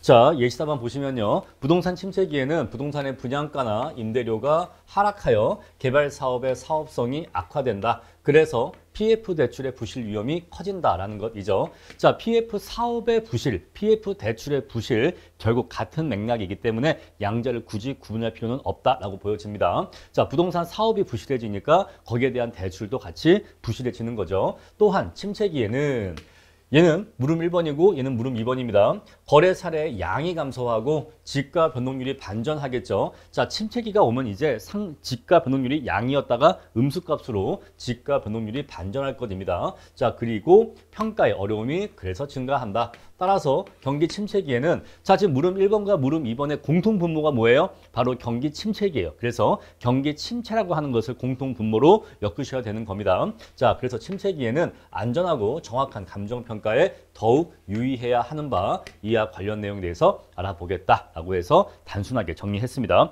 자, 문제 3번 이하 문제에서는요, 그냥 단순하게 문제가 묻는 바에 대해서만 답을 하시면 됩니다. 자, 물음 1번 PF는요 이런 것이다 라고 해서 PF의 개념 정의를 적어줬어요. 그리고 특징은요, 워낙 우리가 기본 강의나 스터디에서 많이 한 내용이니까 별도로 더 설명드릴 내용은 없을 것 같아요. 자, 그래서 이런 것들 다 우리가 스터디 때 했던 내용들 넣었습니다. 새로운 내용 없고요. 자, 그런 다음에 이제 부실 위험 증가 요인인데, 자, 앞에서 말씀드렸던 우리나라 부동산 PF의 문제점과 연결지어서 여기다가 부실 위험 증가 요인 쓰시면 됩니다. 자, 사업성이 감소합니다. 왜 경기 침체가 오면은 사업성 우리가 부실해지느냐? 바로 사업성이 감소하기 때문이죠. 임대료나 분양가가 하락하고 공실률은 증가할 것입니다. 자, 그리고 투자 위험이 증가하죠. 아무래도 부동산 경기 침체기에는 어떤 사업을 할 때 개발 위험이 증가하기 때문에 당연히 리스크 프리미엄이 올라가서 대출 이자율이 상승하게 될 겁니다. 자, 그래서 사업성에 부정적인 영향을 미치기 때문에 사업이 부실해진다라는 것이고요. 자, 다음으로 두 번째 목차는 제가 이번 스터디 때 굉장히 강조했던 내용입니다. 우리나라 부동산 PF의 문제가 뭐냐? 가장 큰 문제점, 가장 중요한 문제점으로 시행사의 자금 능력이 부족해요. 자, 우리나라의 경우에는 미국과 달리 부동산 PF 사업에서 시행사의 자금 투입 비율은 약 5에서 10% 정도 수준으로 굉장히 적은 수준입니다. 거의 자기 돈을 들이지 않고 사업을 하는 거예요. 여러분 생각을 해보세요. 여러분들이 어떤 건물을 매입해 100억짜리 건물을 매입하는데 내 돈은 5억밖에 안 받고 내 돈은 5억만 들어가고 이게 자기 자본이고 나머지 95억은 대출을 받았다라고 해볼게요. 나머지 95억은 대출이다. 이렇게 해서 100억짜리 건물에 투자했다. 라고 하면은 이거 레버리지 비율이 어떤 거예요? 엄청 높은 거죠. 그래서 우리가 이렇게 부동산을 매입하는 경우에는 대출 이자율이 조금만 올라가거나 공실률이 조금만 올라가거나 임대료 수익이 조금만 하락하면 이러한 대출의 부실 위험은 굉장히 커질까요? 네, 그럴 겁니다. 자, 그래서 바로 그게 문제라는 거예요. 우리나라의 경우에는 시행사의 자금력이 굉장히 부족해요. 그래서 시행사의 자기자금 투입 비율이 요거밖에 되지 않기 때문에 그래서 레버리지 효과가 너무 극대화되어 있다 이 얘기예요. 시행사의 낮은 자기자본 비율로 인해서 레버리지 효과가 너무 극대화되어 있어서 이렇게 경기가 침체하거나 대출 이자율이 상승하거나 사업성이 조금만 악화되면은 바로 부실 위험이 급격히 증가한다 이 얘기입니다. 아시겠죠? 자, 그래서 우리나라의 시행사의 자금 부족 문제를 언급해 주셨어야 돼요. 다음에 세 번째입니다. 자, 투자자 간의 위험 전이인데, 자, 부동산 PF 설명드리면서 PF라고 하는 것은 브릿지 대출이 있고 본 PF 대출이 있다고 했습니다. 브릿지론이 있고 그런 다음에 본 PF 대출이 있다라고 했어요. 자, 그래서 브릿지론은 토지 매입 단계에서 토지 매입에 필요한 자금을 빌려주는 거라고 했고 임시적인 대출이라고 했습니다. 본 PF 대출 받기 전까지 임시적으로 돈을 빌려주는 거다라고 했어요. 이자율이 굉장히 높습니다. 자, 그런 다음에 본 PF 대출을 받아서 이걸로 브릿지론을 상환합니다. 그러면은 결국 지금 문제가 묻고 있는 건 요걸 물어보는 게 아니라 요걸 묻고 있는 거예요. 아시겠죠? 문제가 묻고 있는 건 PF 대출을 묻고 있는 거지 이 브릿지론을 묻고 있는 게 아닙니다. 그래서 이 본 PF 대출로 브릿지론을 상환하고 그리고 엔드 동시에 어떤 자금에 충당해야 돼요? 개발비, 즉 건축비에 충당해야 됩니다. 자, 그래서 본 PF 대출은 이 토지 매입비는 당연히 포함되어 있는 거고 토지 매입비 왜? 토지 매입할 때 빌린 대출을 얘가 갚아주는 거니까 당연히 이 대출 금액 안에는 토지 금액 비용도 포함되어 있는 거고요. 그리고 건축비에 충당되는 겁니다. 그래서 이 본 PF 대출 금액이 클까요? 작을까요? 커요. 큽니다. 그래서 이게 대출 금액이 큽니다. 대출 금액이 크다. 그러다 보니까 이 대출 금액이 크다 보니까 이거를 한 금융기관이 혼자 다 대출해 줄 수가 없어요. 또 불안하고 무서우니까. 그래서 어떻게 하느냐? 여러 금융기관이 대주단을 이룹니다. 대주단이 뭐죠? 돈을 빌려주는 금융기관들의 모임이라고 이해하시면 돼. 그래서 만약에 예를 들어서 대출 금액이 1,000억 원이야. 1,000억 원을 대출해 준다라고 하면은 뭐 A 금융기관이 뭐 300억 빌려주고 뭐 B 금융기관이 200억 빌려주고 뭐 C가 150억 빌려주고 이런 식으로 해서 몇몇 금융기관들이 이렇게 나누어서 돈을 빌려주는데 우리 이 금융기관들의 모임을 대주단이라고 한다는 것이에요. 그래서 하나의 PF 대출은 한 금융기관만 돈을 빌려주는 게 아니라 여러 금융기관이 대주단을 이루어서 돈을 빌려준다라는 것이에요. 자, 그래서 만약에 지금 시행사의 자기 자본 능력이 자금력이 부족하기 때문에 자기 자본 투입 비율이 적어요. 그래서 그러한 이유. 자, 시행사의 다시 정리할게요. 시행사의 자금력이 열세해. 자기 돈 얼마 들이지 않으니까 대출을 많이 받아야겠죠. 그리고 우리나라의 PF 대출은 브릿지론, 즉 토지 매입비까지 상환을 해야 됩니다. 즉 브릿지론에 대해서도 상환을 해야 돼요. 그래서 본 PF 대출이 많이 필요한데 그래서 이 큰 대출을 여러 금융기관들이 대주단을 이루어서 대출을 해주는 거예요. 그래서 만약에 경기가 침체되어서 사업성이 악화되어서 대출이 부실해지면 얘네들이 다 같이 부실해지는 거예요. 다 같이 위험해지는 겁니다.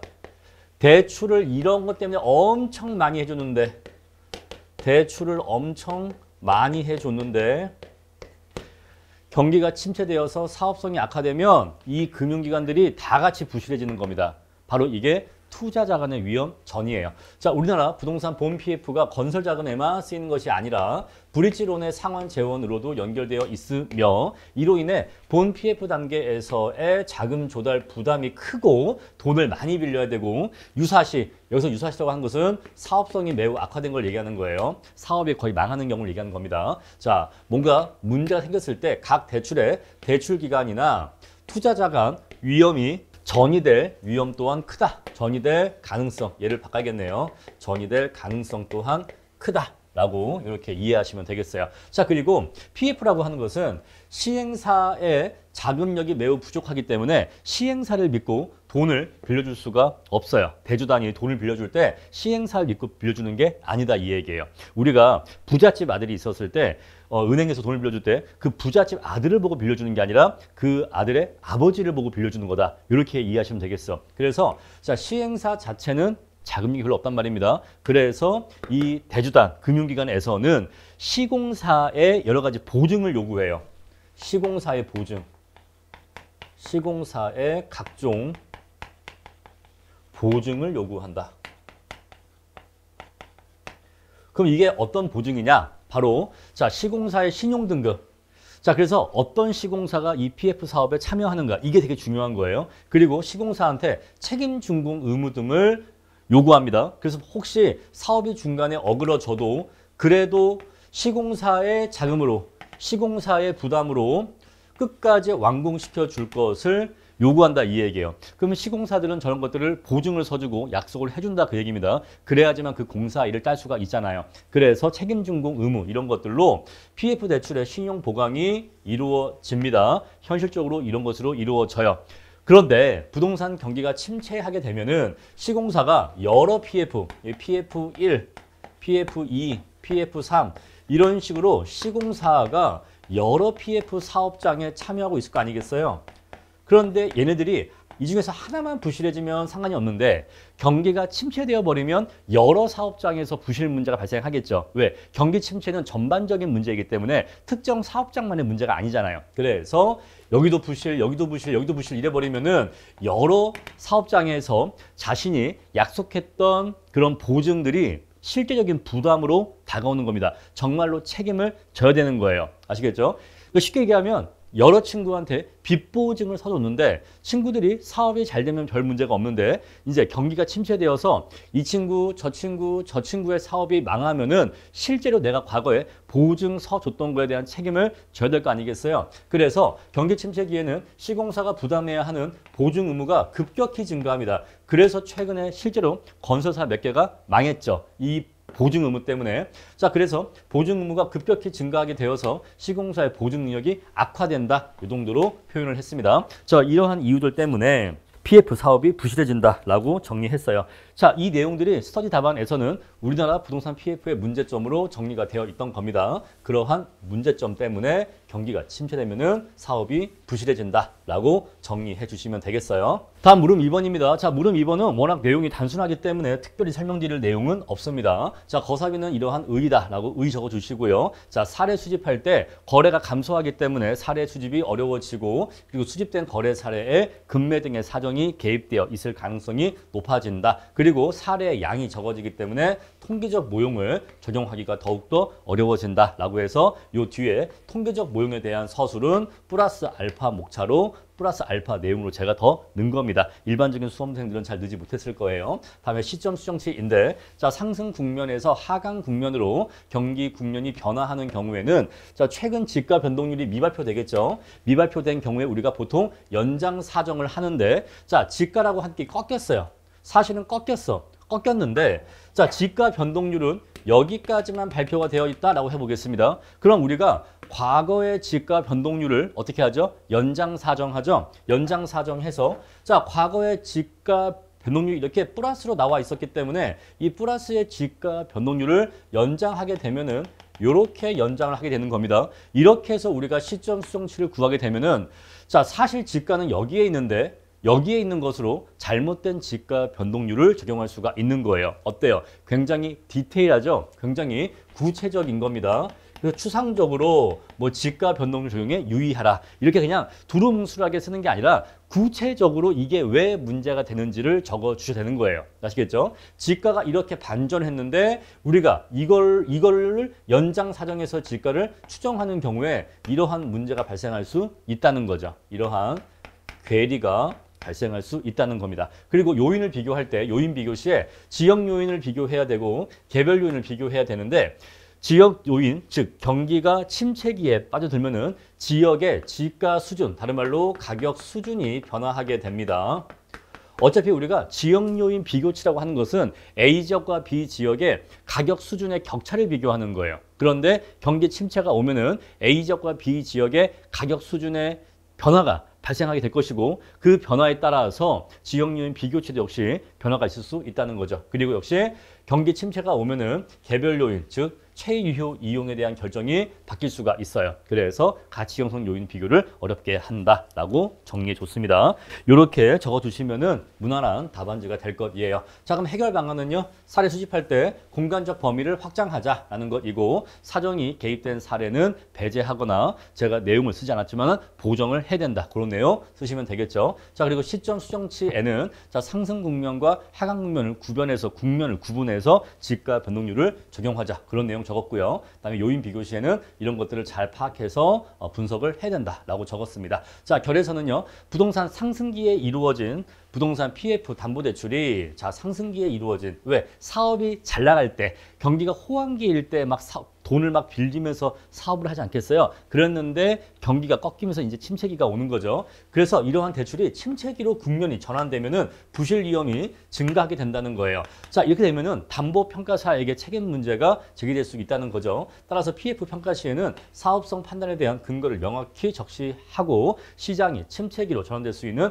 가능성을 고려해서 지금 당장은 호황기지만 경기라고 하는 것은 시간이 지나면 또 꺾이잖아요. 그래서 이렇게 침체기로 전환될 수 있는 그러한 가능성까지 고려를 해서 보수적으로 접근할 필요성이 있다라고 최근에 PF 부실 문제가 심각한데 거기에 대해서 관련 문제로 적었던 겁니다. 자, 물론 물음 1이 있고 물음 2가 있는데 물음 2까지는 언급하지 못했어요. 아무래도 이 문제의 무게중심은 물음 2보다는 물음 1에 있다라고 판단을 해서 결에서는 물음 1과 관련한 관련 문제로 마무리를 지었습니다. 자, 다음 문제 4번 보겠습니다. 자, 문제 4번은 토지거래 허가제에 대한 문제를 물어봤어요. 자, 근데 토지거래 허가제는 굉장히 시사적인 이슈였었습니다.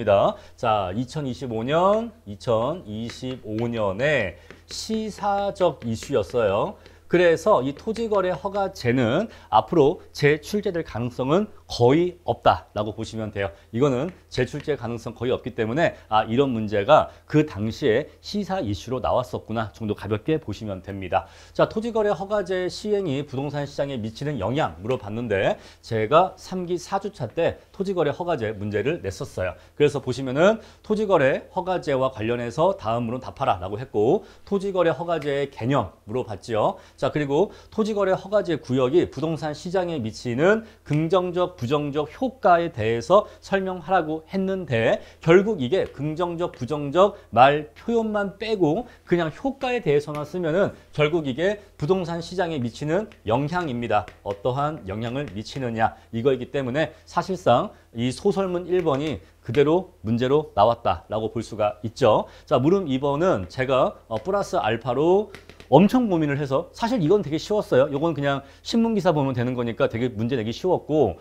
요거는 사실 되게 고민 많이 했습니다. 왜? 이거는 제가 만든 내용이니까 얼마나 고민을 많이 했겠어요? 그런데 정작 문제는 얘가 나왔고 얘가 나오지 않았다. 그래서 아쉽다. 사실은 토지거래 허가제를 제대로 물어보려고 하면은 이 물음 2까지 물어봤어야 되는데 물음 2는 정작 물어보지 않고 이 간단한 물음 1만 10점짜리 약술로 물어봤다라는 것이죠. 그래서 물음 1번의 예시답안으로 본 문제의 예시답안 을 작성했습니다. 그래서 본 예시답안은 3기 4주차 문제의 예시답안과 뭐 거의 똑같아요. 거의 똑같다라고 보시면 됩니다. 자, 토지거래 허가제란 이런 거다. 이런 것이 규제 내용이고 자, 취지는 투기 수요를 줄이고자 하는 것이다. 라고 똑같이 옮겨 적었고요. 다음에 시장에 미친 영향은요. 긍정적 효과, 원래 이게 긍정적 효과, 이게 부정적 효과인데 긍정적, 부정적이라는 표현만 지웠습니다. 요것만 지운 거예요. 그렇게 해서 요 표현만 지고 그냥 영향이라고 해서 자, 투기 수요 억제할 수 있다, 가격 변동성 감소할 수 있다라고 했고 자, 그런데 다만 거래가 감소하게 될 것이다. 그리고 지역별로 자, 이러한 토지거래 허가구역으로 지정된 지역과 지정되지 않은 지역이 있을 텐데 이 지역 간의 가격 차이가 발생할 수 있다라고 해서 이렇게 긍정적, 부정적 효과인데 그냥 이거 표현 무시하고 그냥 한데 영향으로 모아 놓은 겁니다. 이렇게 해서 문제 4번은 매우 간단하게 해결할 수가 있었어요.